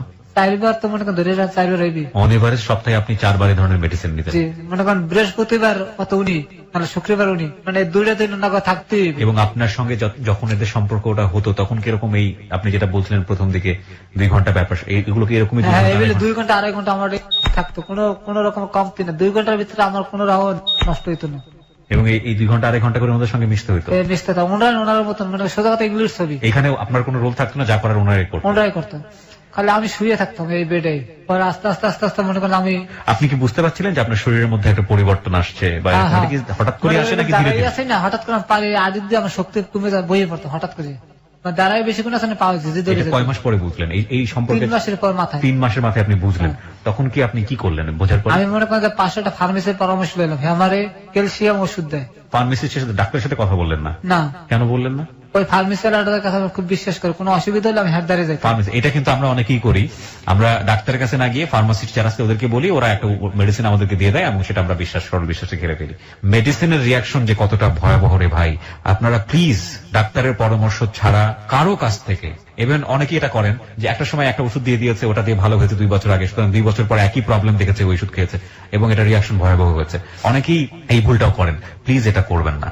ডাক্তারের পরামর্শ ছাড়া কিছুই নেবেন না, এবং ডাক্তারের পরামর্শ নেওয়া ইদানিং অনেক ইজি হয়ে গেছে, সুতরাং প্লিজ এই কাজটা করবেন না। ফার্মাসিস্টের পরামর্শ তো অবশ্যই নয়, কারণ তারা মেডিসিন বিশেষজ্ঞ না, সুতরাং তাদের কাছ থেকে পরামর্শ নেওয়ার কোনো মানেই হয় না। বলুন, আপনি এটা করতেন? ক্যালসিয়াম ট্যাবলেট দিল, ক্যালসিয়াম ট্যাবলেট খাওয়া। ক্যালসিয়াম ওই B54 আর সিবিট এগুলো সবসময় কন্টিনিউ দিল আমার, B54 আর সিবিট নাম, ওষুধের নামটা মনে আছে। তখন কি বুঝতে পারছিলেন যে আপনি যে এই যে ওভারডোজ সেক্সুয়াল মেডিসিন নিচ্ছেন সেটার কারণে আপনার এরকম হচ্ছে, তখন কি বুঝতে পারছেন এটা? ওই ফার্মেসিয়ার আমার কইছে যে আপনি এত যাইন না মানুষের দ্বারে, আমি ওনারা কইলাম জিনিসটা ওই সময় একটু হালকা একটা টাচ দিলাম যে ভাই আমি। দুই মহিলা ছাড়াও কি আপনি ওই যে হোটেল টোটেলগুলোতে যেতেন? হ্যাঁ, মাঝে মাঝে আমার প্রায় সময় মনে করেন ধান দেখতে আমার ঠিক আছে, তখন আমি দৌড়তে হেঁটে কাছাকাছি, তো গুলিস্তান আমার স্টেশন কাছাকাছি। মানে দুই মহিলা ছাড়াও আপনি অন্যান্য মহিলার সাথে মিশতেন ওই সময়টাতে? আচ্ছা, তো আপনি এটা বুঝতে পারলেন, বুঝতে পারার পরে আপনি কি করলেন? শুধু এই আয়রন ট্যাবলেটটাই খেয়ে গেলেন? আপনি ওনাদেরকে বলতে পারতেন না যে আমার সমস্যা হচ্ছে শরীরে? আমি ম্যাডামের কথা কেন কম, কিন্তু ওনার কথা বললাম। মানে সেকেন্ড ম্যাডামকে বললেন? হ্যাঁ, ম্যাডাম আমার ঠ্যাং ঠুং তো ভাঙ্গে শুয়ে, আমি তো আসতে পারি না এখন, ঠিক মতন শক্তি পাই না। তারা তোর একটা মেডিসিন আমি আনাই দিতে আসি, এটা খালি ঠিক হয়ে যাবে, কিন্তু অর্ধেক তুই যাইতে পারবি না, একদিকে থাক পড়ি না, তুই কিন্তু পঙ্গু হয়ে যাবে। উনি আমার এই শব্দটা কইছিল যে তুই কিন্তু পঙ্গু হয়ে যাবে দুদিকে ধরলে, আমি তোর মেডিসিনটা আনাই দিতে আসি তোর। ওই মহিলা আপনাকে টাকা দিত? হ্যাঁ, দুজন আমার টাকার খেলা খেলে বাইরে, বিশেষ করে না টাকা আইতেই আছে দুনো দিক দিয়ে, না চাইতেই টাকা। আর আমি তো মনে করেন টাকা পেয়ে তো মনে করেন সব বিল্লে গেছি, মানে সংসারে যেটা পাইতাম সেটা তো মনে করতে পাইতে আছে, টাকা পেতে কিছু মাথায় নাই, কোনো মাথায় নেই। আর গাড়ি ভাড়া হইতেছে, আমার চাকরি খারাপ, আমার চাকরিতে কোনো সমস্যা নাই, সবকিছুই পাচ্ছে না, সব আমার সব ঠিক আছে। আমার মালিকের কাছে আমি ভালো রইলাম, আমার চাকরি আমার ঠিক রইলো, আমার সংসারে যে জিনিসটা আমি চাইতাম সেই জিনিসটা ওটা আমার দিতে আছে, আমার পিছনে টাকা নেই কিছু। চিন্তা করেন নাই যে ওষুধের কি হতে পারে, রিয়াকশন কি? না ভাই, এটা মাথায় ঢোকে নেই আমার। ওষুধের রিয়াকশনটা কি? ওর 40 বছরে ওর যে ভিডিওটা আমরা দিয়েছি, প্রথম যে ভিডিওটা এবং এখন আজকে যে অনুষ্ঠান চলাকালীন যে ভিডিওটা আমরা দিয়েছি, একটু দেখে আসুন। ওকে দেখে মনে হবে না যে ওর বয়স কত বলছিলেন আপনি? 40। ওর দেখে মনে হবে না ওর বয়স 40, এবং ও যেভাবে হাঁটে, ওর বাম হাতে কোনো কিছু ধরার শক্তি নাই। আর স্ট্রোকের গল্প একটু পরে হয়তো বলবি। মানে ওকে শেষ করে দিয়েছেন। ফ্যাক্ট, কোন জিনিসের একটা সময়ের সাথে যাওয়ার একটা ব্যাপার থাকে, বলেন না যে ওই যে দ্রুত চার্জ হওয়ার একটা ব্যাপার। লাইক আপনার মোবাইলের ব্যাটারিটা যদি আপনি, যেটা আপনার 20 মিনিটে হওয়ার কথা চার্জ, সেটা যদি আপনি 2 মিনিটে করেন, সেটা কিন্তু খুব বেশিক্ষণ আপনাকে সার্ভিস দিবে না। শরীরটাও এরকমই, সেটাকে বুস্ট আপ করলে সেটার পাওয়ারটা কিন্তু, যেটা আসলে ওই সময়ের সাথে জড়িত, সেটাকে সুইচ করে করা হয়, এবং পরবর্তীতে এটা কিন্তু আপনার সাধারণ জীবনযাপন করতে দিবে না, এবং সেটাই হয়েছে ওর ক্ষেত্রে। ওকে, তারপরে কি হলো? আপনি কন্টিনিউয়াসলি যাওয়া শুরু করলেন। সপ্তাহে আপনাকে অন এভারেজ 4 বার, মানে এই জন্য মেডিসিন আপনাকে নিতে হতো। 3 মাস পরে আপনার হাঁটুতে বল পাওয়া কমে গেল। তারপর দাঁড়া থাকলে পড়ে যেতাম। আচ্ছা, তারপর গুরুতর আমি করলাম কেউ যে অ্যালোভেরা আছে, অ্যালোভেরা খাওয়া শুরু করলাম। একজনের পরামর্শ, তোমার ক্যালসিয়াম শর্ট। আমি প্রতিদিন 4 গ্লাস করে অ্যালোভেরা খাইতাম গুলিস্তান দিয়ে। অ্যালোভেরা মানে যে ঘৃত কুমারী বলে অনেকে, যেটাকে মানে পিচ্ছিল যেটা বলে, এটা খাওয়া শুরু করলেন। এটা খাওয়ালে আপনার স্ট্যামিনা বাড়বে, পার ক্যালসিয়াম ফিরে যাবে। আমি খাওয়া শুরু করলাম, আমি ওটা প্রতিদিন খাইতে আছে, কোনো মিস নেই। আর বেলের শরবত। পরে মনে করেন আস্তে আস্তে আমাদের একজন অপু বললে পরিচয় হইল, মমিসিং ত্রিশাল। উনি গান বাজনা লাগে জড়াই থাকে বেশি। আচ্ছা, তো অপু ভাই আমার খুব ভালো পায়, খুব স্নেহ করে আমার। আচ্ছা, হ্যাঁ, মনে করেন বৃহস্পতিবার দিনকে মমিসিং যায়, শুক্রবার দিনকে আবার হ্যাঁ লই যাইতে হয়। একটা ভালো একটা ট্রিপ আমার মিললে গেল আমার। আচ্ছা, তখন আগে আমি সারা একটা উপায় পাইছি যে আমি সরে যেতে পারি, কারণ আমার তো রেগুলার গাড়ি ভাড়া হয়ে গেছে আমার। অপুবার লাগে আমি মনে করি সময় দেওয়া শুরু করলাম। আচ্ছা, বৃহস্পতিবার যায়, শুক্রবার মনে করেন যে হ্যাঁ লই যাবে ঢাকা ফিরি। পরে উনি আমার ম্যাডাম আমার ডাক তুই একটু আয়তো বাসায় বৃহস্পতিবার দিনকে। আচ্ছা, আমি কিছু আমার এই সময়টাতে আপনি কি ওই ম্যাডামের সাথে আর অন্য কোন ছেলেকে আপনার মতো করে মিশতে দেখেছেন? ভালো ভালো ঘরের পোলাপান লাগে দেখা করতে, উনি নেশা করতে অনেক বেশি। ভালো ভালো ঘরের পোলাপান দেখা করতো, কিন্তু এই ধরনের সম্পর্কে জড়িত কিনা তাদের সাথে আমি সামনে সামনে দেখিনি, কোনো সামনে দেখেন নাই। আচ্ছা, বলেন। তারপরে উনি আমার ডাক কিনে 2টা ওষুধ খাওয়াই দেখো, আজকে বৃহস্পতিবার বুঝতে কিনলে ওষুধ খাইছে, রাত্রে তোরা থাকতে হবে। আমি আমার কলকাতা বাসা লাগে, বাসায় রেস্ট করে দুপুর বেলা খাওয়া দাওয়া করে বিকেলে একবার আমি বাসায়। আচ্ছা, এর মধ্যে অপু ভাই ফোন দিচ্ছে যে ফারুক ভাই আমার তো বাড়ি লয়ে যাওয়া লাগবে, আমার মা অসুস্থ। আমি তো ঠিক আছে ভাই, আপনি চিন্তা করেন, আপনি বাসায় থাকেন, আমি গাড়ি লিয়ে আইতে আছি। ওষুধ খাওয়া অবস্থায় আমি হ্যারো লিয়ে মনে করেন যে বাসায় গেলাম, হ্যারো লইলাম, গাড়ি চালা হ্যাঁ বাজিয়ে গেলাম। তো যখন আমার গেছে তখন আমার লোক মাংস পাকাইছে আর রুটি বানাইছে, রুটি পিঠে কন হেরে বানাইছে। আমার ওই ওষুধটা আগে খাওয়াই দিচ্ছে, আমার শরীরতে আপনি আগুন হয়ে রয়েছে। তখন আমার রুড়ি পিড়ি আর গরুর মাংস জানতেছে না, আমি খাইয়ে মনে করেন যে টাইটটা বেশি ধরে আইতে পারি না, এর মধ্যে মনে করেন পড়ে গেছে রাস্তায়। ওটা খাওয়ার পরে পড়ে গেছেন। এর আগে আপনার মেডিসিনটা খাওয়া ছিল? মেডিসিনটা খাওয়া ছিল। মেডিসিনটা আপনার কাছে থাকতো? না না, উনি আমার খাওয়া দিয়েছে, রাত খাওয়ানোর কথা কই, কিন্তু আমি তো ওনারা আমি এই পড়ছি। আচ্ছা আচ্ছা, মেডিসিন খাওয়ার পরে আপনি চলে আসছেন? আমি খাইয়ে মনে করেন চলে এই পড়ছি, অপুবের মমিসিং এই পড়ছি। ওকে, তারপরে আপনি ওইটা খাওয়ার পরে পড়ে গেছেন? না, এই গরুর মাংস খাইছে, রুটি পিড়ে খাইছে, খাইয়ে মনে করেন আপনি জানতে আমরা লইয়েছেন না অত দূরত্ব, খালি একটা মোর ঘুরে আমি গাড়ি ধরে আইসে মতো দেখে আমার দুই পায়ের আড়ি দিয়ে রক্ত মানে খিসে বের লয়ে যেতে স্যার, আমি খিচে ধরেছে, খিসে ধরছে। তখন আমি ভয় পেয়ে আমি মানে গাড়ির দরজাটা খুলে এসে সাজিয়া আমি একটু শুয়েছি, শোয়ার পর দিয়ে আমার হাতার পা কোনোটা লড়ে না, হাত পা কোনো কিছু নড়ছে না। পরে মনে করেন আটটা মনে করেন যে কোন দরজার গেটটা খুললাম, এক সাইডে কাইতে পড়ে গেছে, কেউ আপনাকে দেখতে পারে। হ্যাঁ দেখতে পারে। এই চিন্তা। আপনার সাথে ঘটনাটা কবে ঘটলো? কবেকার ঘটনা এটা? আজ থেকে কতদিন আগের ঘটনা? 8 মাস। আজ থেকে 8 মাস আগের ঘটনা? 8 মাস 10 দিন হতে পারে এরকম। হ্যাঁ আচ্ছা বলেন, তারপর? পড়ে গেলেন আপনি? আমি গেটটা খুললে এক সাইডে কাইতে পড়ে গেছে, তার আশেপাশের লোকজন দেখে আমি পড়ে, আমি ঠ্যাং ঠেবিল করতেছে, লড়তে পারি না। পরে অপু ভাই আপনি ড্রাইভার জানে কেমন করতেছে, তাড়াতাড়ি অপু ভাই আইসি, ফারুক ভাই কি হয়েছে আপনার? মাথা পানি ফুনি দিয়ে একটা প্রেশারের ওষুধ খাওয়াই দিলে আমার লই গেল ময়মনসিংহ মেডিকেলে। আচ্ছা, ব্যানকাইতে করিয়া নেওয়ার পর আমার কিচ্ছু লাগে না ভাই, বিশ্বাস করেন। আমি মেডিকেল নেওয়ার পরে আমার দুটো থেরাপি দিল ওই ডাক্তার ম্যাডামই, জাগাইছি, আমার ঠ্যাং শক্তি পড়ছে। আমি তো হাঁটতে উবেকে কি স্টক করলেন আপনি? আমার তো ভয় পাওয়া যাচ্ছে না। আপনি তার মধ্যে মালিককে ফোন দিতে, হে একটা গাড়ি লই আই পড়ছে, আমাদের গাড়ি বহুত গাড়ি হয়নি, হে আই পড়ছে, কই তোমার কি যাতে দূরে তো খবর দিয়ে লোকজন লই এলা। পরে আমার কিচ্ছু হইলো না, আমি আবার হারলে ঢাকাই গেলাম। ডাক্তার আপনাকে টেস্ট দিল না? ওখানে সেটিক চলতেছিল, আর ঘটনা তো শুক্রবারের কথা বন্ধ। আচ্ছা, বৃহস্পতিবার কথা শুক্রবার তো আমার স্টকটা হলো সিটি স্ক্যান হ্যাঁ ব্রেনের, কিন্তু এগুলো অনেক বন্ধ, কোনো খোলা নেই, খালি হাই দিতেছে। ইসিজিটা পারছিলাম 80 টাকা লাগছে, ওইখানে করে ফেললেন তো? আপনি ইসিজিটা রিপোর্ট ভালো ছিল আমার, আর কোনো সমস্যা ছিল না। আচ্ছা, পরে মনে করেন আমি আইলাম, আইয়া মনে করেন ঢাকা আইলাম, আর পর ওই ম্যাডাম যে ইস্যু ম্যাডামে ফোন দিছে, তুমি এগুলো সিটেরই করলে কাম করলাম। তারপর আমি বললাম যে ম্যাডাম একটা মিথ্যা কথা করলাম, আমার বাড়ি একটা অসুস্থ ছিল, যাক তুমি আমার আপন লোক, তোমার কথা বিশ্বাস করতে হইবে। পরে ওই ম্যাডাম এসে আমার লোক আগে ঢুকে, পরে আবার ঠান্ডা হয়ে গেল, ঠিক আছে তুমি আমার বাসায় গেলাম, হেললাম, সারা রাত্রে রইলাম ওই জায়গা। পরদিন আমার ছাড়িয়ে দিল, আমি স্টানে আইলাম, আর পরে আমার স্টানে সবাই মোটামুটি জানাজানি হয়ে গেল জিনিসটা। মানে আমার বন্ধু মহলের যারা আছে মোটামুটি এক কান 2 কান করে মনে করি সরাই গেছে। ফারুক, আগের ফারুক নাই, নষ্ট হয়ে গেছে, ও হোটেলে যাওয়া যাচ্ছে। মানে আস্তে আস্তে জানলো কিভাবে জিনিসটা? মানে আমার মতন তো বহুত লোক হোটেলে যায়, তাকে আমার দেখে ফেলাইছে। আচ্ছা, আমি পলাই গেছি, ঠিক আছে, কিন্তু আমার মতো অনেকে তো হয়ে যায়। আচ্ছা, ফারুক আর ভালো নাই, ও নষ্ট হয়ে গেছে, ও খারাপ হয়ে গেছে। পরে আমার জানাজানি হয়ে গেলে, তারপরে মালিক সমিতি আমার ডাকছে, মালিক সমিতি, হ্যাঁ, যে তোমার ব্যাপারে অনেক ভালো কোম্পানি নিজেকে আমাকে আছে, ভালো আছে, কিন্তু তুমি বর্তমানে তুমি কি করতে আছো, তুমি বাড়ি চলে যাও, চাকরি করিও না, কদিন রেস্ট করে তারপর আও। পরে আমি বললাম যে আমার মাফ করে দেন, এবারের মতন আমি আর কোনো সময় এই কাজ করবো না, কাজটা মাফ করে দিলাম। আমার তো একটা ইউনিয়ন আছে, পরে আমার কাছে ইউনিয়ন আছে, আমার হাতে উড়িয়ে দিয়েছে যে আপনি ফারুকের কি বিচার করবেন করেন, ফারুক আজকাল ওদিকে যাওয়া শুরু করছে, তখন বদনাম করতে আছে। পরে আমার বলে সত্যি ঘটনা তুই ওদের কি লেগে যাস। তবে আমি সভাপতির বললাম যে ভাই এই ঘটনা আমার লাগতে ঘটতে আসলো, কারণ আমি তো ভাই বিপদে পড়ে, আমি নিজের দিয়ে কিছু করতে আসলাম, মন দিয়ে আমি ইচ্ছে করে করতে আসলাম, ঐতি আছে। মানে এই ভদ্র মহিলা দুইজনের ঘটনা বললেন? একজনের কথা কইছি। একজনের কথা বললেন, যে মহিলা আপনাকে বাধ্য করছে?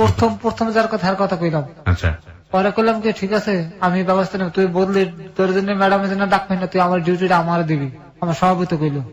আমি বললাম হ্যাঁ তুমি আমার ডিউটি এতগুলো টাকা তুমি মারিয়ে খাইতেছো আমার এখন, মানে ডিউটি সে চাইলো আপনার কাছ থেকে? ঠিক আছে তোর যাতে বিল করতে আমার ডিউটিটা দে, তুই দেখ কত পারে আমি দেখুন, তোর যাওয়া লাগবে না, তুই রেস্টে থাক। আমার চেয়ার ছুড়ে ভাইয়া হিরোইন মতন হয়ে গেল কিছুদিনের ভিতরে। এখন তো মোটামুটি দেখান আমি এগুলো আসলাম না, আরো খারাপ হয়ে গেছিল, আমার আড্ডিতে বাইরে গেছিল। এই সবার নজরে পড়ছে যে কি পুরো কি হয়ে গেল, হিরোইন মানে সবার মোহে মোহে আমি নেশা করতেছি সমানে। বিরতি নিতে চাই প্রিয় শ্রোতা আরো একবার। এই গল্পটা শোনার প্রেক্ষাপটে সবার প্রতি শ্রদ্ধা রেখে বলতে চাই, কারো কারো মনে, আপনাদের মনে হয়তো বা রোমান্সের জায়গাটা থেকে, এরকম ফান কিংবা ফাজলামো জায়গা থেকে হয়তো বা এই কথা আপনারা হয়তো বলতেছেনও, যে কথাটা ওই যে সভাপতি একটু আগে বলেছে এই ধরনের কথা। But the thing is not like is sex, এটা না। অফকোর্স ইটস আ ক্রাইম, এটা একটা অবশ্যই অপরাধ, অনেক বড় অপরাধ, এবং একটা মানুষের স্বাভাবিক জীবন নষ্ট করে তাকে নিংড়ে তার জীবনের সঞ্জীবনী শক্তি বের করে নিয়ে নেওয়া অবৈধভাবে, এবং একজন মানুষের গচ্ছিত সম্পদ নিয়ে গেলে যেহেতু অপরাধ হয়, আর একজন মানুষের পুরো জীবনটাকেই যদি এভাবে নিয়ে নেওয়া হয় নিংড়ে সেটা কত বড় ধরনের অপরাধ হতে পারে, সেই জায়গাটাকে আপনারা ফোকাস করুন এবং সেখান থেকে এই আজকের এই জীবনের গল্প প্রচার করে আপনাকে সচেতন করার চেষ্টা আমরা করছি। আমরা আবারও 4 মিনিটের ছোট্ট একটা বিরতি নেব, 4 মিনিট পরে আবারও ফিরে আসবো এই ভদ্রলোকের কাছে। উনি হচ্ছেন ফারুক। আজকে তার জীবনের গল্প আপনারা শুনতে পাচ্ছেন। ওকে দেখার জন্য আপনারা ফেসবুকে আসতে পারেন। আমার ফেসবুকের ঠিকানা www.facebook.com/kibriya.rj।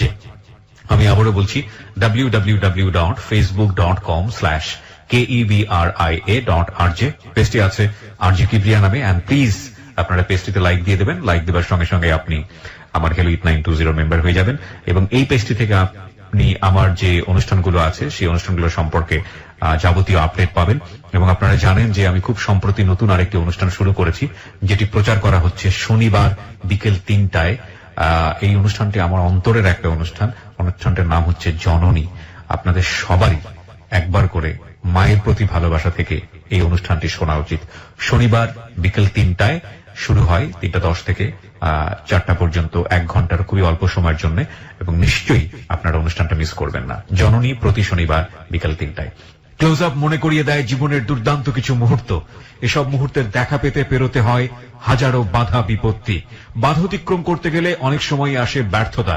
চেষ্টা, সাহস, আত্মবিশ্বাস এবং ইচ্ছা শক্তির মাধ্যমেই আমরা জয় করতে পারি সব বাধা, অর্জন করতে পারি জীবনের কিছু দুর্দান্ত মুহূর্ত। ক্লোজ আপ দুর্দান্ত ফ্রেশনেস বানায় দুর্দান্ত মুহূর্ত। ফিরবো ঠিক 4 মিনিট পর। Close Up presents Hello 8920. Close Up. The closer, the better. প্রিয় শ্রোতা, আমরা আবারও স্বাগত জানাচ্ছি আপনাকে ক্লোজ আপ প্রেজেন্স হ্যালো 8920 তে। ফারুক রয়েছে আজকে জীবনের গল্প বলার জন্য। ক্লোজ আপ মনে করিয়ে দেয় জীবনের দুর্দান্ত কিছু মুহূর্ত। এসব মুহূর্তের দেখা পেতে পেরোতে হয় হাজারো বাধা বিপত্তি। বাধা অতিক্রম করতে গেলে অনেক সময় আসে ব্যর্থতা। চেষ্টা, সাহস, আত্মবিশ্বাস এবং ইচ্ছা শক্তির মাধ্যমেই আমরা জয় করতে পারি সব বাধা, অর্জন করতে পারি জীবনের কিছু দুর্দান্ত মুহূর্ত। ক্লোজ আপ দুর্দান্ত ফ্রেশনেস বানায় দুর্দান্ত মুহূর্ত। ফারুকের কাছে যাবার আগে আপনাদেরকে বলতে চাই, আপনারা নিশ্চয়ই জানেন জীবনের গল্প 2 বইটি বাজারে পাওয়া যাচ্ছে এবং আপনি যদি বইটি সংগ্রহ করতে চান তাহলে ফোন করবেন 16297 এই নম্বরে। আমি আবারও বলছি 16297 এই নম্বরে।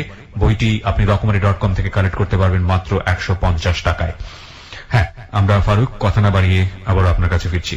তারপর সভাপতি করলে আমি রাজি শুনছিলাম প্রতিদিন আমার 1,500 টাকা নষ্ট হইতেছে। আমি কোন রকমের আমি লাগালাগ মিথ্যা কথা শুরু করলাম যে না, আমি এই সময়ের মধ্যে নাই, কান ধরলাম, আপনারা যত দিকে আমার ধ্যান ঠ্যাং পিঠে ভেঙে গেলাই দিন, আর লোক ফিট করে যেতে আমার অনেক পাইছিলাম আটকে পুলিশে দিয়ে দেবে, আমি হোটেল বাদ দিয়ে দিলাম। ওনাগুলো পড়ে দিলাম আমি, আমার প্রতিদিন 1,500 টাকা আমি নষ্ট করতে রাজি না। পরে এক পর্যায়ে ওই ম্যাডামে যে প্রথমে যে ম্যাডাম নিল উনি মনে হয় বাইরে চলে গেল। উনি তো এনজিওর লোক জড়িত, দেশের বাইরে চলে গেল। আমার জন্য যাবে আমার ডাকছে এয়ারপোর্টে, উনি যে যাবে আমার কয় উনি উনি ব্যাগটা গাড়িতে উঠে গেছিল এয়ারপোর্ট চলো।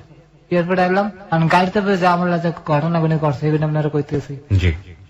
দেখ, আমি তোর ভালো চাই, তুই বেশি করিস না, তোর জীবনটাকে তুই খোয়াবি, তোর ভালো চাই দেখে আমি আইলে তোর লোক ভালো জিনিস তুই খাইলে আবার ঠিক হয়ে যাবি, তো সব ঠিক হয়ে যাবে। তারপর তোর আমি বাইরে চিকিৎসার লোক পাঠাবো, তুই ম্যাডামের দ্বারা আর যাবি না, তোর কিন্তু ম্যাডাম পঙ্গু বানিয়ে হেলাইবে। উনি কথা কিন্তু আমি জিনিসটা বুঝতে পারতে পারিনি ভাই, নলেজে ঢুকে নেই আমার। হ্যাঁ, তোর আমি কিছু টাকা দিয়ে যেতেছে, তুই 1 মাস ফুল ঘরের মধ্যে খাবি আর ঘুমাবি, কোথাও যাবি না। উনি আমার 20,000 টাকা দিয়ে গেল। আমি যে নাই শুনি তোর তোর পিছনে কিন্তু আমার লোক লাগাই না থাকবে। উনি যা করলাম সবে হা করে গেলাম। তারপর উনি গেল গিয়া স্টকটা আমি করে ঢাকা মেডিকেল যাওয়া, ওই ম্যাডাম একটা ফোন দিয়েছিলাম, দ্বিতীয় ম্যাডাম আমি তো স্টক করছি, আমি তো ঢাকা মেডিকেলে, তুই কোনো চিন্তা, তোর যত চিকিৎসার যত টাকা লাগে আমি দেবো, থাক। এই রাত্রে আমার কথা কথা সকালবেলা ঠিক উনি আইসি, একটা বোর কাপড় আমার পাশে খারাইছে, আমি চিনতে পারিনি। উনি আমার অনেকক্ষণ ধরে আমার টাকা দিল আমার নাকমুড় দিকে, দেখে মাথা রেবিল করিয়া চলে গেল, কিন্তু আমি চেহারা দেখতে পারিনি, চক্ষু দেখছে খালি।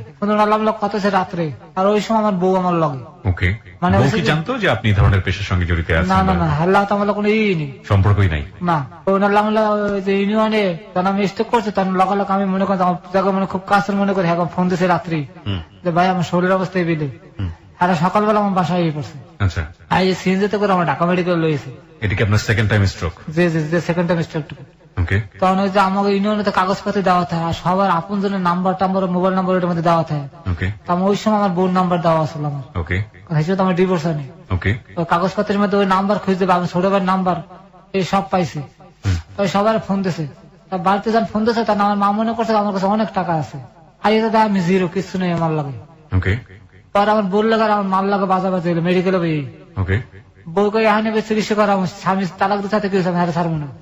আর মা গা তোর আর বিশেষ করে তুই এত এত কাহিনী করছিস আমার পোলার লাগে, আমি আমার পোলা নিয়ে ঢাকা নিয়ে বরিশাল নিয়ে চিকিৎসা করাবো। লাগলো দুজনের ভিতরে, ডাক্তারে আমার নাম করতে দিল যে আপনাকে যখন লোক আশেপাশে রোগীর অসুবিধা হয়েছে আছে, আপনি রোগী লয়ে যান। পরে আমার বরিশাল লয়ে গেল, নিয়ে আমার মনে করেন যে এই বরিশালে যাওয়ার পর মনে করেন শুরু হলো অত্যাচার। ওকে। আবার সে অত্যাচার মায় বাপে কইতেছে যারা মসজিদের সামনে হালাইতো, হালার ফলে অনেক অন্যায় করছে জীবনে। মানুষের নামাজ পড়ে যাইবে আর দোয়া করবে, এই পাপের ফসল। প্যারালাইসিস মানুষের ভালো মানুষের অনেক, এগুলো প্যারালাইসিস জায়গায় হারা গেছে পাপিষ্ট। মসজিদের সামনে হয়তো মানুষের যাইবে আর দোয়া করবে, এতে ভালো হয়ে যাবে। এটা আপনার এলাকার লোকজন বললো? আমার বাপে বললো। আপনার বাপে বললো এটা? হ্যাঁ। পরে মায় রাজি হইলো, পরে একটা তেরফল মসজিদের ঠিক দরজাটার সামনে হলো, রোদের মধ্যে শুয়ে তার আমির মধ্যে হইয়ে থাকতাম। বাগামারের তেল আসলো, তেল তেল সাপের তেল, এটা আমার পাউডা আপনি দেখাতে পারলো একটু বুঝতেন ভাইয়া। এই দেখান পড়ছে কেমন ঠান্ডা রে। একটু একটা মিনিট। হ্যাঁ দেখতে পাচ্ছি। দেখছেন পুড়িয়ে ফেলে ওই তেল মেখে রোদের মধ্যে হালা চামড়া ফুললে উঠতো আমার। ওই তেল দেওয়ার পরে চামড়া ফুললে ঠোঁস ধরে উঠতো, পানির লোকে সিলেতাম, কেউ একটু দাঁড়াইতো না। পরে ভাইয়া আমার খুব খারাপ লাগতেছিল যে আমার হার্টের মধ্যে আস্তে আস্তে ব্যথা শুরু হয়ে গেল। এই দেখে জিনিসপত্র দেখে কোথাও আমার মেডিকেলে ভর্তি করবে।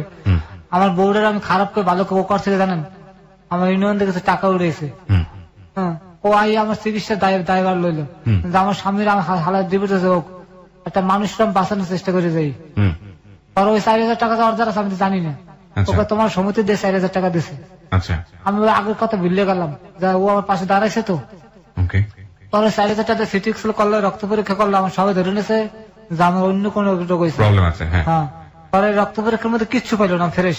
আচ্ছা, আমি ভয় পেয়ে গেছিলাম রক্ত পরীক্ষার কথা হইনি, পাওয়ার যদি যায় কিছু একটা। হ্যাঁ, পরে আমার ওষুধ পানি কিনে টেন দিয়ে আমার বউ আমার গেল গিয়া, আবার চলে গেল। হ্যাঁ চলে গেল, হার মতন চলে গেল। সবাই আমার মনে মধ্যে সন্দেহ লাগলে কি আমার মনে ক্যালসিয়াম শর্ট হয়ে গেছে। মায়ের বলে মা আমার একটা পুঁই শাক আর ঢ্যাঁড়স খাওয়া খালি। হ্যাঁ, এই দুটো জিনিস আমার কারণে কোনো লজ্জত মজ্জত নাই। আমি তো মনে করি একটা কথা বলে লাগালে কথাটা এমন ভাবে কয় আমার খুব কষ্ট লাগে মনের ভিতরে। আমি বললাম মা আমার ভাত নরম করে আমি চাবাইতে পারি, আমি কথা কইতে পারি, কথা কইতে পারিনি। এত বেশি দুর্বল হয়ে গেলেন আপনি? এত দুর্বল হয়ে গেলাম। আমি ভাত খালে মুখটা পড়ে যেত, মারে বললাম মা নরম করে ভাত রাঁধতে আমি গিল্লে যেতে পারি। কোনো সারা পেলাম না, মানে কি যে শুরু হলো যে আমি মনে করি বাংলা ছবির ভিতরে অভিনয় করতে আছি। পরে পাশের বাসার এক মহিলা এ করে, দেখ ভাই তুই এনে থাকো, তোর জীবন দাঁড়াবে, তুই ঢাকার বান্ধব ঢাকা যা, মরিয়ে গেল আল্লাহর দুনিয়া, অন্য মানুষ পাবি, তোর দাফন করে দেবে যা, আর এনে থাকলে তোর লাশটা পচাইবে, তুই থাকিস না। তখন আমি এলাকার দাদা বসে এক লোক মারা গেছে, একটা লাড়ি এসেছিল, লাড়িটা আমার হাঁটতে দিয়েছে, লাড়িটা লইয়ে গেল, এখন তার আমি হাঁটতে পারি না। পরে আমি চিন্তা করলাম আজকে আমি ঢাকা লঞ্চ উঠবই, তা মালিক সমিতি দিয়ে আমার গোপনে 1,000 টাকা এক বন্ধু পাঠাইছিল, যদি কিনে খাইতে কইন, ওই 1,000 টাকা আমার লগে আসলো। ওই সময়টাতে যে ভদ্র যারা এই কাজটা করছিল ওরা কোথায়, দেশের বাইরে? না, একজন দেশে, আরেকজন তো গেছে কি, আরেকজন দেখেই ভেগেছে। আপনার সঙ্গে কোনো যোগাযোগ রাখেন? মেডিকেল দেখে পলাইলো, মানে আমি খালি চোখ দেখছি, আর বুঝতে বোঝেননি। আমার তো স্ট্রোক করা মাথায় কতটা বুঝতে পারতেছি না, ওটা দেখেই সে পালিয়ে গেছে। মানে আমার দিকে তাকাই খালি মাথাটা রেভিল করলো, কথাবার্তা না বলে, মানে চিনছো এটা যেন না বলে। হ্যাঁ, রেভিল করে আমার পাশে তোমার বই স্টুল বই রয়েছে, ছোট বাচ্চার বুকের মধ্যে, মানে ইশারা দিল যে তুমি আমাকে দেখছো, এটা বুঝায়ও না, মানে মাথা ঝুলে চলে গেল। আর যাওয়ার সময় খালি রেভিল করলো যে থাকো থাকো। তা মনে করলাম যে পরে মনে করছে যে লোক কিছু একটা হেল্প পাঠাবে বা কিছু একটা, কিন্তু এরপর তো নাম করতে লইয়ে গেল, হইলো না। তারপর তার বরিশাল নিয়ে মনে করেন ট্রিটমেন্ট হচ্ছে, তা বরিশালের গল্পই বলতেছিলেন, তারপর কি হলো? বরিশাল নিয়ে এই অবস্থা। পরে আমার ওই বন্ধুর 1,000 টাকা দিয়েছিল আমার দ্বারা, এই বিকাশ করে টাকা না পাকড়ে আসলো। আমার পাশের সামনে কদু গাছের যাহা বুঝেন যে কদু গাছের জাংলা বলে এটাকে, একটা বাঁশ খুললিয়া, তারপর আমি মনে করছি আমার একটা বাঁশ খুলে দেন তো ভাই, একজন একটা বাঁশ খুলে দিচ্ছে, আমি বাঁশ লইয়া ব্যাগ কান্দে ঝুলাইয়া ওই বাঁশের উপর ভর দিয়ে ভর দিয়ে আমি লঞ্চ হয়েছি। লঞ্চে আসছেন? হ্যাঁ, আসে লঞ্চে উঠছি অনেক কষ্ট করে, আপরে লঞ্চে উঠছি। পরে লঞ্চে উঠলাম, লঞ্চে টাকা এলাম, টাকা স্ট্যান্ড আবার আছে, জানি গাড়ি ছিল ওরা দেখে তো অবাক, তুই এই কেমন এলি? থাকার পরে সেরাজিম নামে একটা আছে, বেসরকারি একটা আছে থেরাপি, ওই জায়গায় কিছুদিন আমি দিলাম, দেওয়ার পর মানে আমার পাওয়াটা মোটামুটি সারছে, এই ডান পাটা ডান একটা সারছে। এখানে একটু কথা বলে নি প্রিয় শ্রোতা, ওকে গল্প বলতে বলতে মাঝে মাঝে থেমে যেতে হচ্ছে, এবং যে কারণে আমাকে একটু বেশি বেশি ইন্টারাপ্ট করতে হচ্ছে, কারণ ও অনবরত কাঁদছে। ওর চোখ দিয়ে যে পানিটা পড়ছে সেই পানিটা আপনারা দেখতে পাচ্ছেন না, হয়তো ভিডিও যারা দেখেছেন তারা কিছুটা আজ করতে পারছেন, সেটা আমাকে সামনাসামনি বসে দেখতে হচ্ছে। জীবন সায়ান্নে একটা মানুষ যখন পৌঁছে যায় শারীরিক ভাবে, তখন আসলে কতটা ভয়াবহ অবস্থা হতে পারে সেটা না দেখলে আসলে বুঝবেন না। এবং ওর কাদার ফুপিয়ে ফুপিয়ে কাদার শক্তি ওর শরীরে নাই, সত্যিকার অর্থেই নাই। ও এতটাই বেশি মেডিসিনের ইফেক্টে আক্রান্ত, চোখে না দেখলে আপনারা বুঝতে পারবেন না, ভিডিওটা দেখলে আপনারা বুঝতে পারবেন। যদি ভিডিওটা দেখতেছেন চলে আসুন আমাদের ফেসবুকের ঠিকানা www.facebook.com/kibria.rj। আরো একবার বলছি www.facebook.com/kebria.rj। পেজটি আছে RJ কিবরিয়া নামে, ওখানে লাইক দিয়ে দিলেই আপনারা মেম্বার হয়ে যাবেন এবং এই ভিডিওটি আপনারা দেখতে পাবেন। আসলেন লঞ্চে, তারপরে স্টেশন নেওয়ার পরে সবাই মিলে দিলে উদ্যোগ নিলে আমার চিকিৎসা করবে, কারণ আমার লাগার কেউ আর মেডিকেলে যায় না, সবাই কাজ মেডিকেল যে আমরা আছি। আমি বাসলেই ভর দিতে দিতে এমার্জেন্সিতে গেছি, এমার্জেন্সিতে প্রতিবন্ধী একটা কোঠা আছে খালি, ওরা ফিরে চিকিৎসা দেয় মেডিকেলে, এটা প্রধানমন্ত্রী বলে করিয়ে দিয়েছে। আমার দেখে আর প্রতিবন্ধী মনে করছে, আমি বললাম না প্রতিবন্ধী না, ভালো মানুষ, আমি প্রতিবন্ধীতে যাবো কথাটা কনে ভুল করে ফেলাইছি। ওহো, করলো না ভর্তি, মানে সবাই এটা প্রতিবন্ধী, এটা প্রতিবন্ধীর খাতা দিয়ে দেয়, আমি চাই প্রতিবন্ধী মানে পাগলের লোক আমার থাকতে হইবে। আচ্ছা আচ্ছা, আমি করলাম নাম পাগল, নাম পাগল, প্রতিবন্ধী না, ভালো মানুষ, আমার প্রতিবন্ধীর মধ্যে দেবেন কা, কিন্তু এই কথা না করলে আমার চিকিৎসাটা হইতো, সব চিকিৎসা ফিরে পেতাম আমার। তারপরে আমার একজন থাপুরতে কলা বলত, তোর তো কপাল পুললে, তোর তো সব চিকিৎসা ফিরিয়ে আসলো, এটা মাননীয় প্রধানমন্ত্রীর তহবিল, সব ফিরে পেতে। বুঝতে পারিনি ভাই প্রতিবন্ধীর কথা কইয়া, পরে আমার নিল না, আমার মেডিসিন বাড়ি লিখে দিলে বাড়ি দেখাইছি, আবার স্টেশনে এলাম, স্টেশনে আইয়া আমার ওই যে বউ ওই ইউনিয়নের সেক্রেটারি করে কেমনে কেমনে মনে করেন যে ই করে লইছে, আমার আর থাকতে দেবে না, আমার মারিয়ে বার করে দিল। এই যে ম্যাডাম ঘটনায় আমার মোবাইলে মনে ফোন দিয়েছে, মনে করেন যে মানে কিছুটা ও হনছে, আর মোবাইল তো আমার বউর দ্বারা থাকতো, আমাদের মোবাইল নাই আর। এই আবার করলো যে এতে মানে এগুলো নষ্ট হয়ে গেছে, পরে সবাই মিলে করে চান্দৌড়ে আমরা আর তুমি মোস মারো, আমার মারিয়ে বার করে দিল আমার স্ট্যান্ড দিয়ে। পরে সেগুন গেছে যে ডিসির ব্যবসা করে সৌরভ ভাই, হাত ধরে দিয়ে উঠলাম যে ভাই আমার তো যাওয়ার কোনো জায়গা নেই, কই যাবো, পরে ঠিক আছে তুই এনে থাক। আর আমি মনে করেন সবাই চান্দা মান্দা উঠে দুপুর বেলা সবাই ভাত হেঁদে 1 মিনিট করে ভাত আমার লোকের রেখে দিত। এই আবার ওই যে ওই বিল্ডিং এর যে কেশিয়ার কফলুদ্দিন সাহেব, এই দেখছে, দেখে করলে ছেলের তো আমার চাকরি করতে, যে পাকিস্তানি চাকরি করতে এই সত্য ভাই এগুলো পড়েছে। পরে করলে কি সমস্যা, সবাই জানলে আমি লোকের দক্ষিণে সভাপতি বাজিত ভাই হেও দেখছে, আর মিললে দিলে আমার ওষুধ মোটামুটি ওষুধ কিনে দিতে আছে। আর ওই যে কফলুদ্দিন সাহেব তিনি বলে আমার বাদ দিতেছে ফ্রি, কোনো ভাত খাওয়াইতেছে খালি, আর মাঝে মাঝে ওষুধ পানি কিনে টিনে দিতে আছে। মোটামুটি ভাই আমি অনেক ভালোই আসছিলাম ভাই ভাই, কিন্তু শেষ সময় আমার লোকের যে বন্ধু বারো আমার লোক বিপ্লব মিলে করলো, সার স্ট্রোকের রোগে বেশি দিন বাঁচে না, ও মরে গেলে থালা পুলিশ করা লাগবে, এই লাস্ট লোক আমাকে ঝামেলা করা লাগবে, বাড়ি করে দেন কিছু টাকা পয়সা দিয়া, এতে ভাই আমি অনেক ভালো থাকতে পারতাম, আমি থেরাপিও দিতে পারতাম, আমি দুধ খাই আমার শরীরে ভালো থাকতাম, খাইয়ে খুব ভালোই আসছিলাম। কেমনি কেমন স্যারের বুঝাইছে, তারপর কিছু টাকা পয়সা উঠে আমার বিদায় করে দিল। মানে দরপুর একটা গল্লা হয়ে দিল, 1500 টাকা মাস হোটেল দেখাই দিল, খাইলাম, 2 মাসের মধ্যে 10,000 টাকা শেষ। 10,000 টাকা সবাই মিলে দিল, উড়ে দিয়েছিল, আর বাইজিৎ ভাই দিয়েছিল 2,000 টাকা। পরে এই তো মনে করেন শেষ, তারপর মনে করি 4,000 টাকার মতন 7,000 টাকার মতন বাকি বুকে জমছে করতে পলাই বেরিয়ে পড়লো। তারপরে রাস্তা রাস্তা ঘুরতে আসি, হঠাৎ করে মনে করে যে সিলেট মাঝা যায় একটু দোয়া লইয়ে, যাওয়ার সময় গাড়িতে গেছি, আমার সময় তো তার গাড়িতে উঠে না, জিদ করে ভাই আমি হাঁটতে হাঁটতে ঢাকায় করছি। সিলেট থেকে আপনি হাঁটতে হাঁটতে ঢাকায় আসছেন? 11 দিন লাগছে আমার, 11 দিন। গাড়িতে নেয় না কেউ আপনাকে? কেউ নেয় না ভাই, গাড়িতে উঠতেই তো পারিনি, যাও নি ভাই আমাদের টাকা নেই, তোমার যে হেল্পার গেটের সামনে তার একটা সিট নেই, তুমি কামনে যাবো বইয়ে বয় নেন, সম্ভব না। আমি 11 দিন বই আমি ঢাকা যাইতে তো আমার হাড়ের অবস্থা খারাপ। The ugliest truth of society. এবং যারা আজকের এই অনুষ্ঠানটা শুনছেন তারা হয়তো শুধু ওকে দোষী দিবেন, দোষী দেওয়াটাই স্বাভাবিক, কারণ ওই লোভটা না করলে বা ওর কি বা করার ছিল, তো ট্র্যাপে পড়েছে এখানে, লোভ না করে কিভাবেই বের হয়ে আসতে পারতো। তবে এটা ঠিক যে ওর লোভ হয়েছিল মাঝখানে, কারণ ওর টাকা পয়সার কথা বারবার আসছিল, ওর জায়গাটা থেকে লোভটা করাটাও কি স্বাভাবিক না? এটাও একটা বড় প্রশ্ন। কিন্তু একজন রোগী, একজন রোগাক্রান্ত মানুষ, একজন দুস্থ মানুষ যার শরীর দেখে বোঝা যায় যে শরীরে রোগ বাসা বেঁধেছে, এই মানুষটা কি বাসের মধ্যে ছোট্ট একটা জায়গা পেত না? একটা ওই যে টানেল যেটা থাকে মাঝখানে হেঁটে গিয়ে দুপাশে বসতে হয়, টানেলের কোন একটা জায়গায় তাকে কি বসিয়ে নেওয়া যেত না? করেন না, করেন না দুটো কারণে। একটা হচ্ছে বাসের সিটে যারা বসে থাকেন তারা স্বস্তি বোধ করেন না, তাদের আসলে অনেক আরামের প্রয়োজন, এবং তারা আরামে বসে থাকতে গিয়ে এই ধরনের মানুষজন দেখে যদি বিরক্ত হয়, কারণ তারা মনে করে এরা হিরোইন খায়, এদের জীবনটা এরা নিজেরা নষ্ট করছে, সুতরাং এদের শাস্তি হিসেবে আমাদের এদের সাথে খারাপ ব্যবহার করা উচিত। একটা শব্দ তো আমাদের সমাজে প্রচলিত আছে হিরোইনচি, এবং হিরোইনচি বললে আসলে কিছু বলতে হয় না, আগে পিছিয়ে কিছু বলতে হয় না, ও খারাপ, ওর শাস্তি প্রয়োজন। ওই সিটে বসা মানুষগুলো যখন খারাপ চোখে দেখেন তখন হেল্পার, সেও তো এই শ্রেণীরই মানুষ, এদের মতোই খেটে খাওয়া মানুষ, সেও বাধ্য হয় খারাপ আচরণ করার জন্য। যারা আজকের এই অনুষ্ঠানটা শুনছেন, রেডিওর শ্রোতা যারা আছেন, আমি বিশ্বাস করি তাদের মধ্যে অনেকেই এরকম আছেন। এই অনুষ্ঠানটা শুনে উহুহা করবেন, সকালবেলা আবার যাতাই হয়ে যাবেন, কিন্তু আমি এটা বিশ্বাস করতে চাই এই অনুষ্ঠানটা আজকের পরে হয়তো অনেক কি পাল্টাবে। ভাই, খুব ক্ষুদ্র জীবন, মানে অল্প কিছু সময় নিয়ে দুনিয়াতে এসেছি, হ্যাঁ, এবং আজকে আছি, কালকে নাও থাকতে পারি। আপনি এখন শুনছেন, হয়তো কালকের রাতে হয়তো আপনার সুযোগ নাও হতে পারে। অনেক মানুষ মারা যাবে আজকের রাতে, হয়তো কালকের মধ্যে আপনিও তাদের পথে হয়তো বা চলে যেতে পারেন। মানে এই ক্ষুদ্র জীবনে এত আরাম আয়েশ, এত বেশি লালসা, এত বেশি লিপ্সা, এত বেশি জিঘাংসা, লাভটা কি? চলেই তো যেতে হবে। তাহলে কিছুদিন অন্তত মিলেমিশে এইরকম দুস্থ মানুষ যারা, এদের পাশে একটু দাঁড়ান না, দেখেন না, মানে মানব জীবনে শান্তিটা আসলে কোন জায়গাটা একটু খুঁজে দেখেন না প্লিজ, মানে সুযোগ দিন।